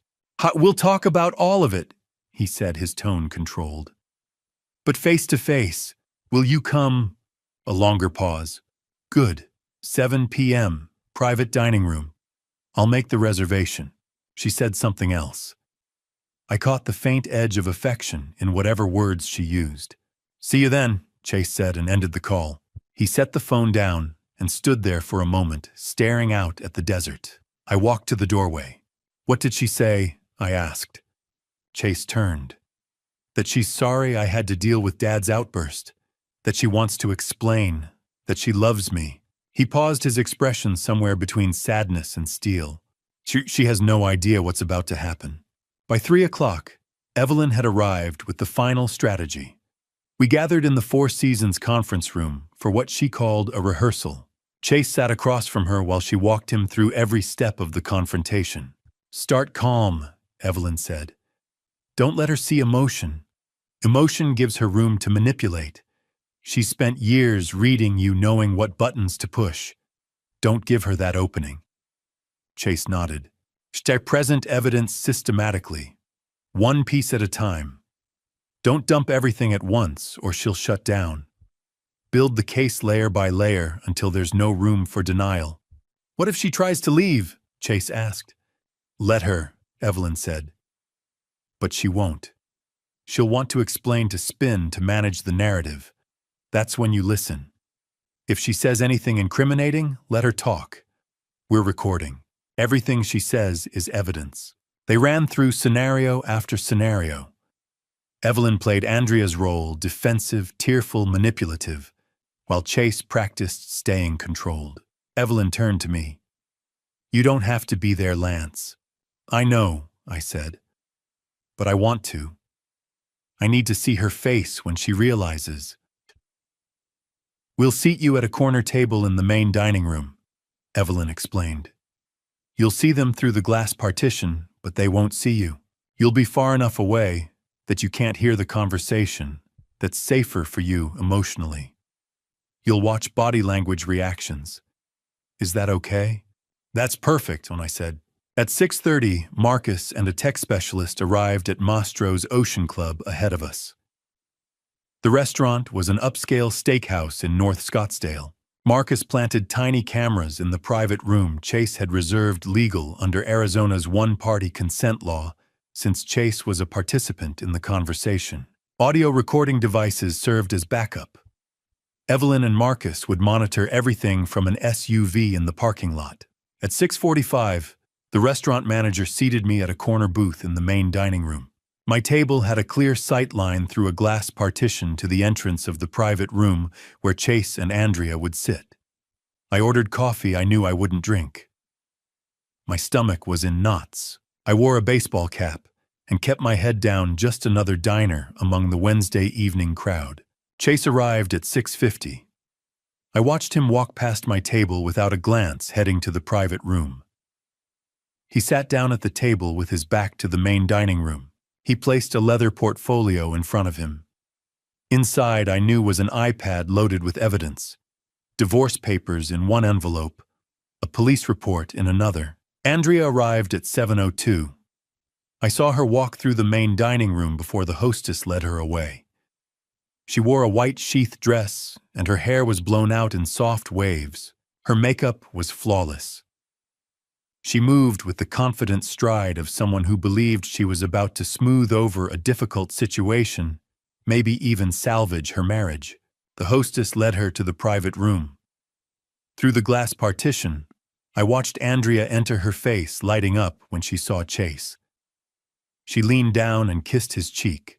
I couldn't hear her words, but I could read her lips enough to catch the shape of them. "I missed you." Chase's voice was too low for me to hear, but his body language was neutral, controlled. He gestured to the chair across from him. Andrea sat. A server appeared, and Andrea ordered wine, probably an expensive bottle. When it arrived, she sipped it and leaned forward, animated, speaking with rehearsed brightness. She was talking about the party. About me. I could see her gestures, the way she touched her collarbone, in concern, the slight shake of her head. Then Chase moved. He leaned forward and said something, one word, maybe two. Andrea stopped mid-sentence, her smile fading slightly. Chase reached down and pulled the iPad from his portfolio. He set it on the table between them. Andrea stared at it. Her lips moved. "What's that?" And Chase responded with something that made her face go still. He turned the iPad toward her. From where I sat, I couldn't see the screen, but I knew what was on it. The frozen frame of the courtyard at Andrea's party. And in the center, Andrea's hand raised in the split second before it struck my face. Andrea looked at the screen, then at Chase. Her expression shifted, confusion giving way to comprehension, comprehension giving way to something sharper. Chase said something else. Then he pressed play. From my corner table, I couldn't hear what they were saying, but I could see Andrea's face through the glass partition as the video played. I watched her watch herself strike me, watched her expression change from confusion to recognition, to something that looked like fear. And I watched Chase, calm, still unmoved, as he sat across from the woman he'd married and showed her proof of who she really was. Before I reveal what Chase showed Andrea next, I need to know you're still with me. If you think Andrea deserves what's coming, type 1 in the comments. If you think this confrontation is too harsh, type 2. Your number tells me you're here, and I promise what happens in the next 30 minutes will shock you. And a quick reminder, the story ahead includes some fictionalized elements for dramatic and educational purposes. If you'd rather not continue, feel free to pause here and explore other content. Andrea watched the video of herself striking me. 47 seconds of high-definition footage from 3 angles. Detective Cole had been thorough.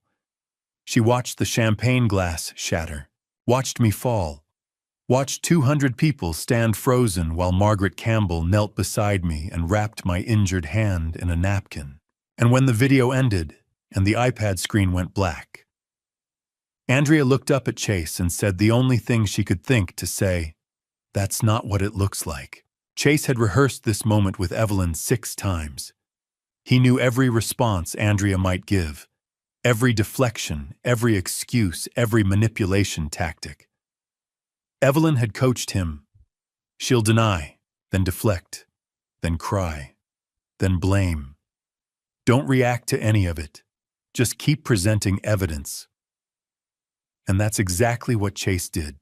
"Now that's not what it looks like," Andrea said again. "He gave me a cheap gift after I threw him a huge party." I was hurt. You struck him," Chase said evenly, "in front of 200 witnesses. That's assault." "He embarrassed me. He saved for 6 months to buy you a Cartier watch," Chase interrupted. "You called it worthless junk. Then you struck him hard enough that he fell and injured his hand." Andrea's voice rose. "I didn't mean to." "Yes," Chase said. "You did." He swiped to the next screen on the iPad. Coinbase records filled the display. $180,000. Luna Classic. May 2022. Total loss. Andrea's face went pale. "How did you—" "Why, I hired investigators 4 months ago," Chase said. "After $25,000 vanished from our account for a charity that didn't exist. That was an investment. That was gambling, with money you took from our joint savings, without telling me." Chase turned the iPad toward her. "You hid this for 2 years. He swiped again. Credit card statements appeared. How $73,000 in credit card debt. 4 cards I didn't know about. Statements sent to a P.O. box. Andrea's voice wavered. "I was going to tell you." "When?" Chase asked. After you drained your father's retirement to pay them off. He displayed the conservatorship papers on screen. You told him it was just in case. It was a legal document giving you control of his entire estate. He's my father, Andrea said defensively. I was trying to help. He's completely mentally competent, Chase said. Mayo Clinic tested him, 98th percentile for his age. Andrea blinked, but the doctor said, Dr. Patricia Morales, your college roommate, you paid her $15,000 to write a fake dementia evaluation.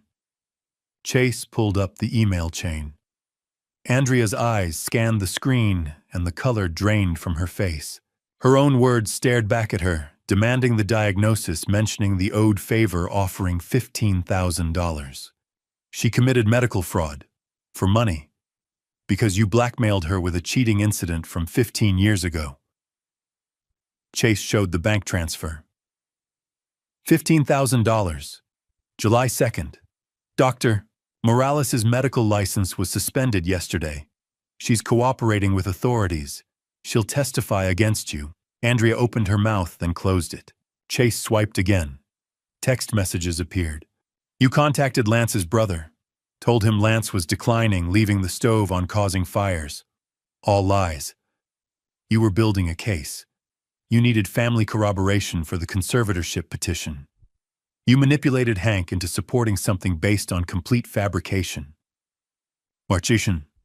Chase set his tone flat. You convinced Lance to add you to his bank account. Then you stole $40,400 over 8 weeks. He displayed the withdrawal records. Chuktia, when he noticed you told him he'd spent it on home repairs, he didn't remember. You made him think he was losing his mind. Chase pulled up the text exchange with Claudia. The laughing emoji. The mocking tone. Andrea saw her own words about how her dad totally believed it, about playing the long game. You gaslit your father. Made him believe he had dementia. He kept a journal for 4 months because he was so terrified of forgetting things.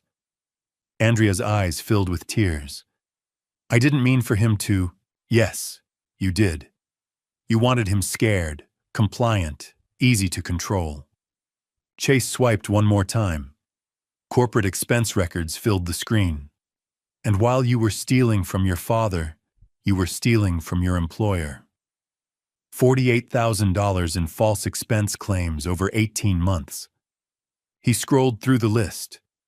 Spa days labeled as client dinners. Vacations disguised as conferences. Designer handbags categorized as team-building supplies. Your company is pressing charges. The FBI is involved because it crosses state lines. Wire fraud. Andrea was crying now, mascara beginning to streak. Chase, please. She cycled through every response Chase had anticipated. Denial, deflection, crying, blaming him for traveling too much. Desperation, we can fix this, therapy, counseling, I'll pay everything back. It's too late, Chase said. He pulled an envelope from his portfolio and slid it across the table. I filed for divorce Monday morning. These are your copies. Andrea grabbed the envelope, her hands shaking. What? No, Chase, you can't. Your fraud voids the prenuptial mediation clause, Chase said. I'm keeping the house, the cars, all marital assets. You leave with nothing.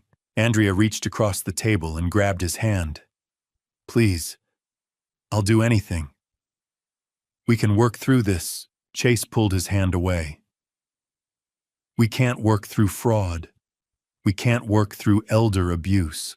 We can't work through you systematically destroying the one person in your life who loved you unconditionally. He pulled a second envelope from the portfolio. This is from Detective Marcus Cole. Police report filed Tuesday. He read the list aloud. Elder abuse, financial exploitation, conspiracy to commit fraud, embezzlement, assault. Arizona State Police will arrest you within 72 hours. Andrea's voice became hysterical. You're having me arrested. I'm making sure you're held accountable, Chase said. Andrea stood her chair, scraping back. I'm your wife. Chase stood as well. He put on his jacket and looked down at her. His voice was calm, final. "You were my wife. Now you're just someone I used to know." He turned and walked to the door. "Chase, wait." He didn't turn back. He opened the door, stepped through, and let it close behind him. Andrea stood alone in the private dining room. Documents were scattered across the table. Her white dress was rumpled. Her mascara ran in dark streaks. She stared at the iPad, its screen now dark. She stared at the divorce papers. And slowly she sank back into her chair and put her head in her hands. From my corner table 30 feet away, I had watched the entire exchange through the glass partition. I couldn't hear the words, but the body language told the story. I had expected to feel anger, or satisfaction, or triumph. But what I actually felt was emptiness. A hollow grief for the daughter who had never really existed. I watched Chase walk through the main dining room toward the exit. He saw me in my corner booth and stopped. He didn't sit, just stood beside the table and said, "It's done," and I nodded, because it was done. The Arizona State Police arrived at Andrea's office at exactly 10 o'clock Thursday morning. I wasn't there. I was at the Four Seasons drinking coffee on the patio with Chase when Marcus called and said, "It's happening now." And Chase put the phone on speaker so we could hear Marcus describe what he was watching from across the street. Through a telephoto lens, Andrea being arrested in front of everyone she'd ever tried to impress. Andrea had gone to work. The morning after Chase served her with divorce papers and showed her proof of every crime she'd committed, she put on a pantsuit, did her makeup, and drove to her office like it was just another Thursday. Marcus told us later she'd been at her desk answering emails when the police walked in, like she thought she could still pretend everything was normal. Marcus's voice came through the speaker, calm and matter-of-fact. "They're going in now. 2 Arizona State Police, 1 FBI agent." I could hear faint background noise traffic, the rustle of Marcus shifting in his vehicle. And I'm walking through the lobby, taking the elevator, 3rd floor, approaching her section. I can see through the glass walls. She's at her desk. Doesn't see them yet. A pause. Police are entering her area. She looks up. Face just went white. Another pause, longer this time. Officer is speaking to her. Can't hear from here, but she's standing, shaking her head. Looks like she's saying, "Not here." I gripped my coffee cup. Officer doesn't care. Pulling out handcuffs. My chest tightened. She's in handcuffs. They're reading her rights. Marcus's voice remained steady, clinical. Employees are stopping work. Everyone's watching. She sees them looking. She's crying. I closed my eyes. They're walking her out, through the main office area. Glass walls on both sides. Maybe 200 people watching. 200 people. The same number who'd watched her strike me 5 days ago. She's trying to keep her head up, but she's falling apart. Elevator, lobby, outside. She's in the police car now. Silence. Then Marcus said, "It's done. They're taking her to Maricopa County for booking." I set my coffee down. My hands were shaking. Chase looked at me. "You okay?" he asked. I didn't know how to answer. "That's my daughter in handcuffs," I said. "That's the person who tried to steal your life," Chase said quietly. I nodded. Both things can be true. 20 minutes later, Evelyn called with the official details. 6 charges. Elder abuse under Arizona Statute Class 4 felony. Fraudulent schemes and practices Class 2 felony. Theft $40,400 from my account. Class 2 felony. Theft by embezzlement from her employer. Class 2 felony. Conspiracy to commit fraud with Dr. Morales. Class 3 felony. And assault the slap at the party, a Class 1 misdemeanor. Hunt, if convicted on all counts, Evelyn said, she's looking at 8 to 12 years. The bail hearing was expedited to 1 o'clock that afternoon. Judge Raymond Torres presided. The prosecutor laid out the case. Andrea was a flight risk. Her wealthy husband was divorcing her. She had no financial ties left. and the charges were severe. Multiple felonies, overwhelming evidence. Andrea's public defender tried. "Your Honor, Ms. Griffin has no prior criminal record. She's not a flight risk. She has roots in the community." Judge Torres cut her off. The defendant stands accused of systematically defrauding her elderly father, conspiring with a medical professional to falsify mental health diagnoses, embezzling from her employer, and physically striking her father in front of 200 witnesses. This court finds clear and convincing evidence of danger to the victim and potential flight risk given her financial desperation. Bail was set at $500,000. Andrea couldn't post it. Chase had frozen all the accounts. She had no access to money, no way to come up with $500,000. She was remanded to Maricopa County Jail. By noon, the media had picked up the story.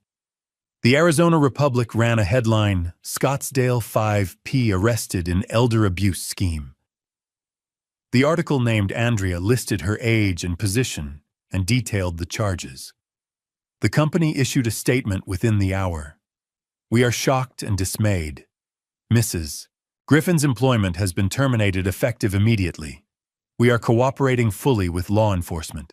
By 5 o'clock, the local TV news was running the story. I was sitting in the Four Seasons casita when the broadcast came on. The anchor's voice was neutral, professional. "A Scottsdale woman has been arrested on charges of elder abuse and fraud." Andrea's mugshot filled the screen. Her hair was messy. Her makeup was smeared. Her eyes were red and swollen. She wore an orange jail uniform. I stared at the television. That was my daughter. Chase sat beside me. "You okay?" I don't know," I said. "I thought I'd feel something, relief, anger, something. I just feel tired." "That's normal," Chase said. "Is it?" "You watched your daughter get arrested on TV," he said. "There's no normal for that." That night, Andrea was in a holding cell at Maricopa County Jail. She shared the space with 3 other inmates. One of them, a woman in for a DUI charge, asked her what she was in for. Andrea didn't answer at first. "Saw you on the news," the woman said. "You the lady who beat up her dad." I didn't beat." Andrea started, then stopped. "Me says you slapped him and stole his money, front of 200 people watching." Andrea turned away. And for the first time, I imagined the reality of what was happening started to set in. This was real. This was happening. And there was no talking her way out of it. Later that night, Chase and I sat on the patio under the desert sky. The air was cool. The stars were out. "Do you think she understands yet?" I asked. "What she did? I don't know," Chase said.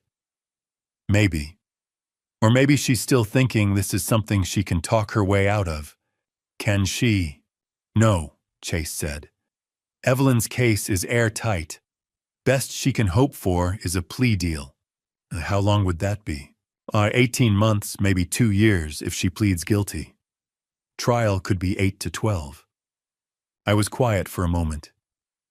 "She's 35. She'll be almost 40 by the time she gets out." "She made her choices," Chase said. "I know," I said. I keep thinking about the little girl I raised and wondering when she turned into this." "Maybe she was always this," Chase said gently. "You just didn't want to see it." "Maybe." That night I dreamed about Andrea as a child. 6 years old, missing her front tooth, showing me a drawing she'd made at school. A stick figure family with "I love you, Daddy" written in crayon at the bottom. And I woke up at 3 in the morning wondering, when did that little girl disappear?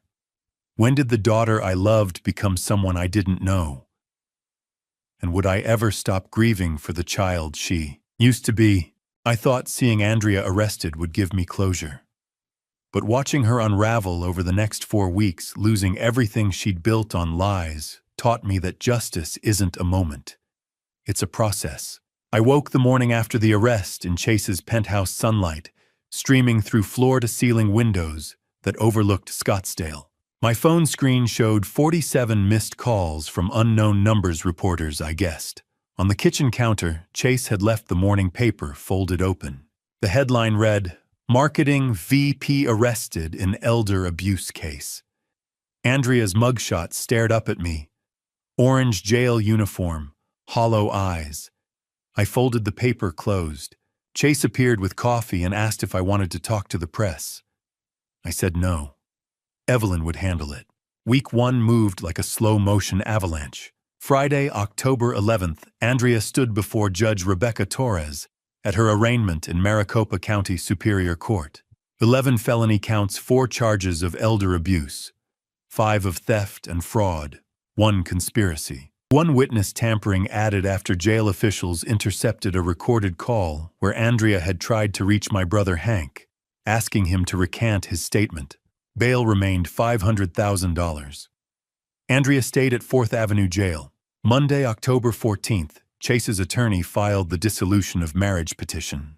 The language was clinical fraud, irreconcilable differences, request for separate property division, no spousal support.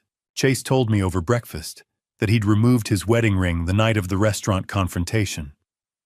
It was already over, he said. The paperwork just makes it official. Wednesday, October 16th.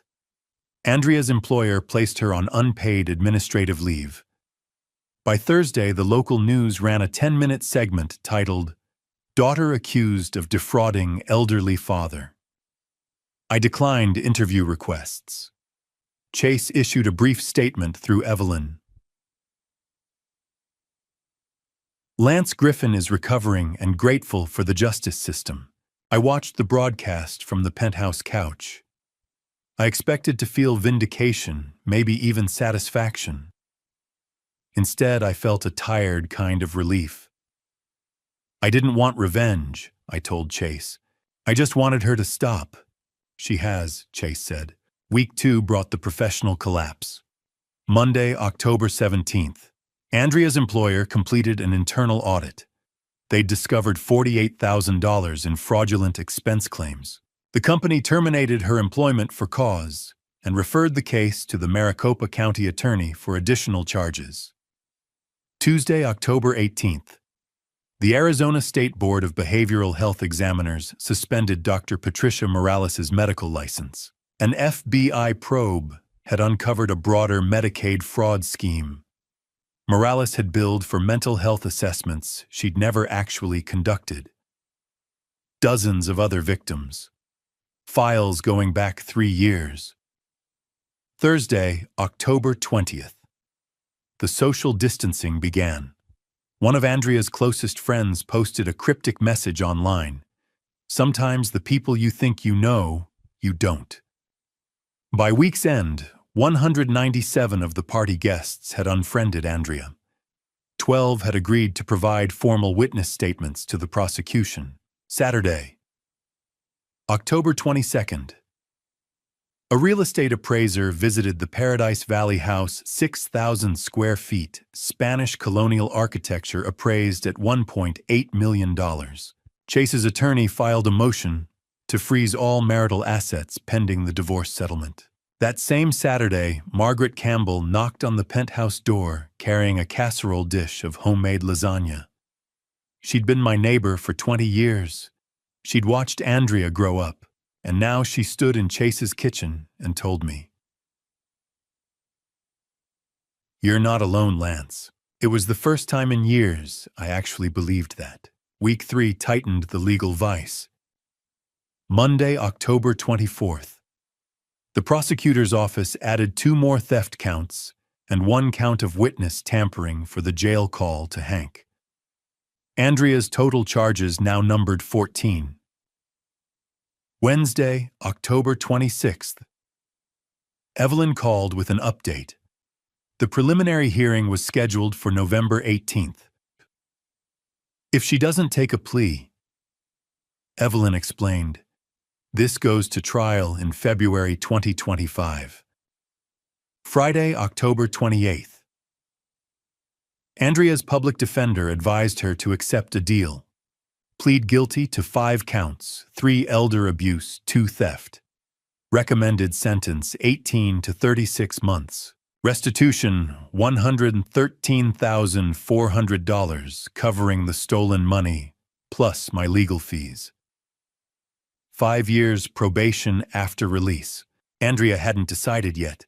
Saturday, October 29th. Chase moved the last of his belongings out of the Paradise Valley house. I went with him to help. The place felt hollow, echoing. In a storage closet, Chase found a framed photograph of my late wife, Andrea's mother. It had been packed away, forgotten. I took it with me. It was the first time I'd looked at her picture in months. That night, back at the penthouse, I stared at the photograph and felt an unexpected wave of grief. Not for Andrea, but for the daughter she could have been. I mourned the relationship we never had. Week 4 brought the silence before the storm. Tuesday, November 5th. Andrea formally accepted the plea deal. Her allocution, the part where she would have to confess in open court, was scheduled for November 15th. Thursday, October 31st. Dr. Patricia Morales' medical license was permanently revoked. She faced a separate criminal trial for Medicaid fraud.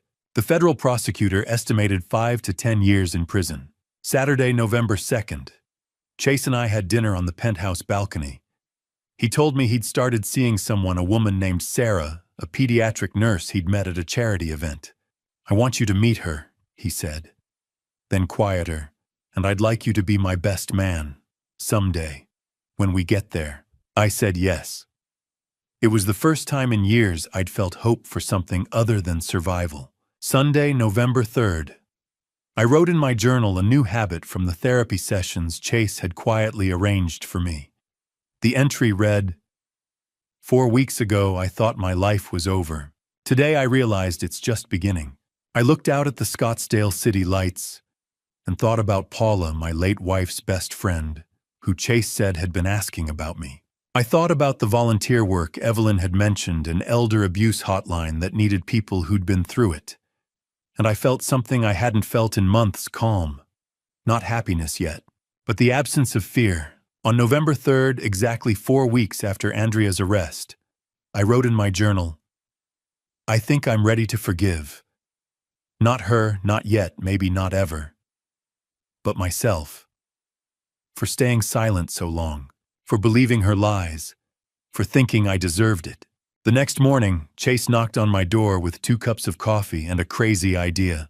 "One, Dad," he said, "how would you feel about volunteering at the Elder Abuse Hotline? They need people who've been through it." I looked at him, this man who wasn't my blood, but had become my family, and I realized my story wasn't over. It was just beginning. While Andrea's life was falling apart in a jail cell, mine was being rebuilt one small, ordinary moment at a time. And I learned that healing isn't dramatic. It's quiet. It's boring. It's beautiful. The same 4 weeks that dismantled Andrea's world, October 10th through November 3rd, were the weeks that taught me how to live again. Not survive. Live. Dr. Alan Brooks referred me to Dr. Samuel Garrett, a geriatric specialist in Scottsdale. My blood pressure was 160/95. Blood work showed mild malnutrition markers for chronic stress disrupted sleep patterns. "Your body kept score of the abuse," Dr. Garrett told me. "Now we teach it safety." He prescribed medication and referred me to a nutritionist named Linda Foster. Chase helped me move into the penthouse guest suite, a space with a view of the McDowell Mountains, a bed with clean sheets, a closet that was mine and mine alone. It was the first time in years I'd had a room that felt like my own. Evelyn Cross and a financial planner named Nathan Cross walked me through my finances. The conservatorship had never been filed. My assets were 100% mine, $340,000 in retirement accounts, a $280,000 house in Tempe with no mortgage, and $2,800 a month in pension income. "You're financially stable," Nathan said. "We just need to protect what's yours." Nathan proposed renting out the Tempe house for $2,200 a month, keeping my retirement accounts intact.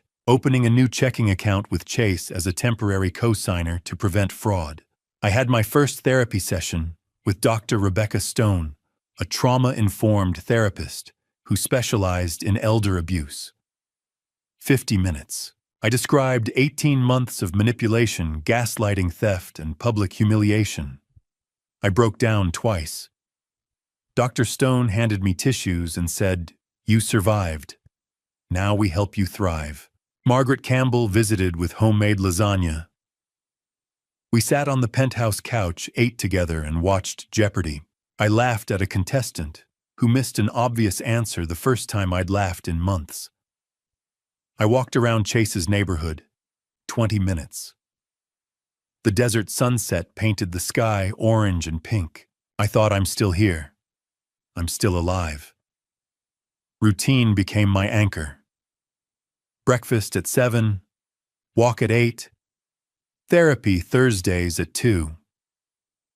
It sounds boring, but boring felt like peace. Chase invited me to lunch with his girlfriend Sarah Brennan, a 34-year-old pediatric nurse. She asked about my aerospace engineering career the first time in years someone had asked about my work instead of my problems. I told her about the projects I'd worked on, the satellites I'd helped launch, and for an hour I felt like myself again. I joined an online support group for elder abuse survivors. It met on Zoom every Friday at 7 p.m. 8 participants, ages 58 to 81. I shared my story. I heard theirs, and I realized I'm not alone. My blood pressure improved. 138/88. I'd gained 4 pounds healthy weight. During my third therapy session, Dr. Stone asked, "What do you want your life to look like 6 months from now?" I said, "I don't know, but I want to help people like me." Chase had mentioned a volunteer opportunity. Arizona Adult Protective Services needed advocates for their crisis hotline. People who'd experienced elder abuse. Training started December 2nd. I had dinner on the penthouse balcony with Chase and Sarah. Chase asked me to be his best man at his future wedding. I said yes. This man had saved my life, and now he was asking me to be part of his. I started journaling and wrote my first entry. 4 weeks ago, I thought my life was over. Today, I realized it's just beginning. I looked out at the Scottsdale city lights that night and felt something I hadn't felt in years: hope. Not happiness, not yet, but the belief that happiness was possible. On November 3rd, I looked at the volunteer application on my laptop screen. Arizona Adult Protective Services Crisis Hotline Advocate. I thought about the 18 months I'd spent silent, isolated, ashamed. Then I thought about the 8 people in my support group. About Margaret, who'd spoken up when no one else did. About Chase, who'd saved me when I couldn't save myself. I clicked Submit Application. Because maybe, just maybe, my pain could become someone else's hope. They say you cannot choose your family. In November 2024, I learned that sometimes the family you choose is the only one that truly stays, and sometimes the family you believed was gone forever can still find its way back. 3 weeks after submitting my volunteer application to Arizona Adult Protective Services, my world slowly began filling with people again. I had started a 4-week training program, my blood pressure was stable, and I was seeing Dr. Stone twice a week. Andrea's sentencing was set for December 20th, a date I tried not to dwell on. November became less about waiting for that day, and more about rebuilding what I thought had been lost. On Sunday, November 10th, my phone rang with a Tucson number I did not recognize. I almost ignored it. The voice on the other end was older, rougher, but unmistakable. It was Hank, my brother. We had not spoken in 12 years. He told me he owed me an apology for believing Andrea and for failing to call when she tried to manipulate him. I felt my chest tighten as I asked if he wanted to visit. 2 days later, he drove 120 miles to Scottsdale. We met in Chase's lobby and exchanged an awkward hug, unsure how to bridge more than a decade of silence. Hank brought an old photo album from our Air Force childhood 8 moves before I turned 18. We flipped through pictures of Dad in uniform, Mom outside identical base housing, and 2 gap-toothed boys holding fish beside some forgotten lake. He admitted he should have called when Dad died. I confessed I should have reached out when Mom passed. Pride had cost us years. When we found a photo of the 4 of us beside a Christmas tree in Germany, Hank said we were a family once. I told him we still were. The following Sunday, I taught him chess, our father's favorite game. We agreed to monthly visits, and as he hugged me goodbye, I realized I had been mourning someone who was never truly gone, only lost. Reconnection did not stop there. On November 14th, Margaret invited me to Thanksgiving dinner. I had not celebrated since my wife died in 2016, 8 years of empty holidays. She insisted I would not spend it alone. 2 days later, I visited her home in Tempe and met her daughter Emily and 4-year-old grandson Lucas, who proudly showed me his toy rocket. I explained how fins stabilize flight, and he listened like I was explaining the universe. The next week, Margaret visited my penthouse with a homemade pumpkin pie. We drank coffee on the balcony as sunrise painted the McDowell Mountains gold. She told me she had cared for her husband through Alzheimer's and understood isolation. When she saw Andrea hit me at that party, she recognized the same abuse her own sister once inflicted on their mother. She refused to stay silent again. I told her she had saved me. In many ways, she became the steady presence I had always needed. At Chase's suggestion, I also reached out to Paula Martinez, my late wife's best friend of 30 years. Andrea had told Paula I did not want contact and had blocked her number, something I never knew. I sent a simple message asking if we could talk. She replied within minutes. We met at Scottsdale Civic Center Park and talked for 90 minutes. Paula explained she believed I was moving to assisted living and wanted no visitors. I told her the truth about the manipulation and arrest. We both cried. She said my wife would be proud that I survived and fought back. A few days later, she brought photo albums to the penthouse. We studied wedding pictures from 1985 vacations and images of Andrea as a smiling child. Looking at a photo of my wife laughing on a San Diego beach while pregnant, I remembered joy instead of loss. Meanwhile, I completed my training and earned certification as a crisis hotline advocate. On November 26th, I worked my first supervised shift and took 3 calls from older adults facing theft, isolation, and physical abuse. I listened, provided referrals, coordinated emergency responses, and stayed on the line until each caller felt safe. Afterward, I sat in my car and cried not from sadness, but from purpose. My supervisor offered me a permanent 8-hour weekly volunteer role and later asked if I would consider public speaking about elder abuse prevention. I thought about the crowd who once watched me suffer and the few who finally stood up. Then I thought about the callers who said they believed they were alone. I told her yes, because if my story can spare even one person that silence, it is worth telling. 6 months after the night that changed everything, I stood before 300 people at the Arizona Elder Abuse Prevention Conference and said words I once believed would destroy me. My name is Lance Griffin. I am 64 years old, and my daughter nearly destroyed me. I had completed volunteer training in November, reconciled with my brother Hank, reconnected with Paula and Margaret, and found purpose on the APS crisis hotline. Andrea had been sentenced in December. Now, in mid-April, at the Arizona Biltmore in Phoenix, I faced a room of social workers, law enforcement officers, medical professionals, and survivors ready to tell the truth. Stage lights blurred the back rows, but I saw the front clearly. Chase and Sarah sat together. Margaret with tissues in hand, Hank steady and silent. Paula watching with the same loyalty she had shown for 30 years, Karen Delgado from APS nearby, and 12 guests from the birthday party who had testified at the trial.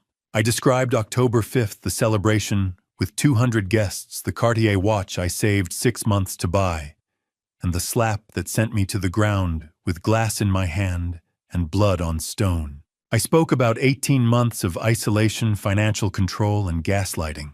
In March 2024, Andrea convinced me to add her to my bank account, stole more than $40,000, and persuaded me I was losing my mind. I explained the conservatorship fraud, the bribed psychiatrist, the lies that eroded my identity, and how Chase gathered evidence, found a lawyer, and helped unravel every deception. I shared the outcome. Dr. Patricia Morales serving 64 months in federal prison for falsifying evaluations. Andrea sentenced to 30 months with parole eligibility after 18, and the long road of therapy and recovery that followed. Since December, I had volunteered more than 250 hours, helped 47 callers, coordinated 12 investigations, and assisted in 3 emergency rescues. I told them I was not seeking sympathy, but hoping that someone in that room would recognize the next victim sooner than I had.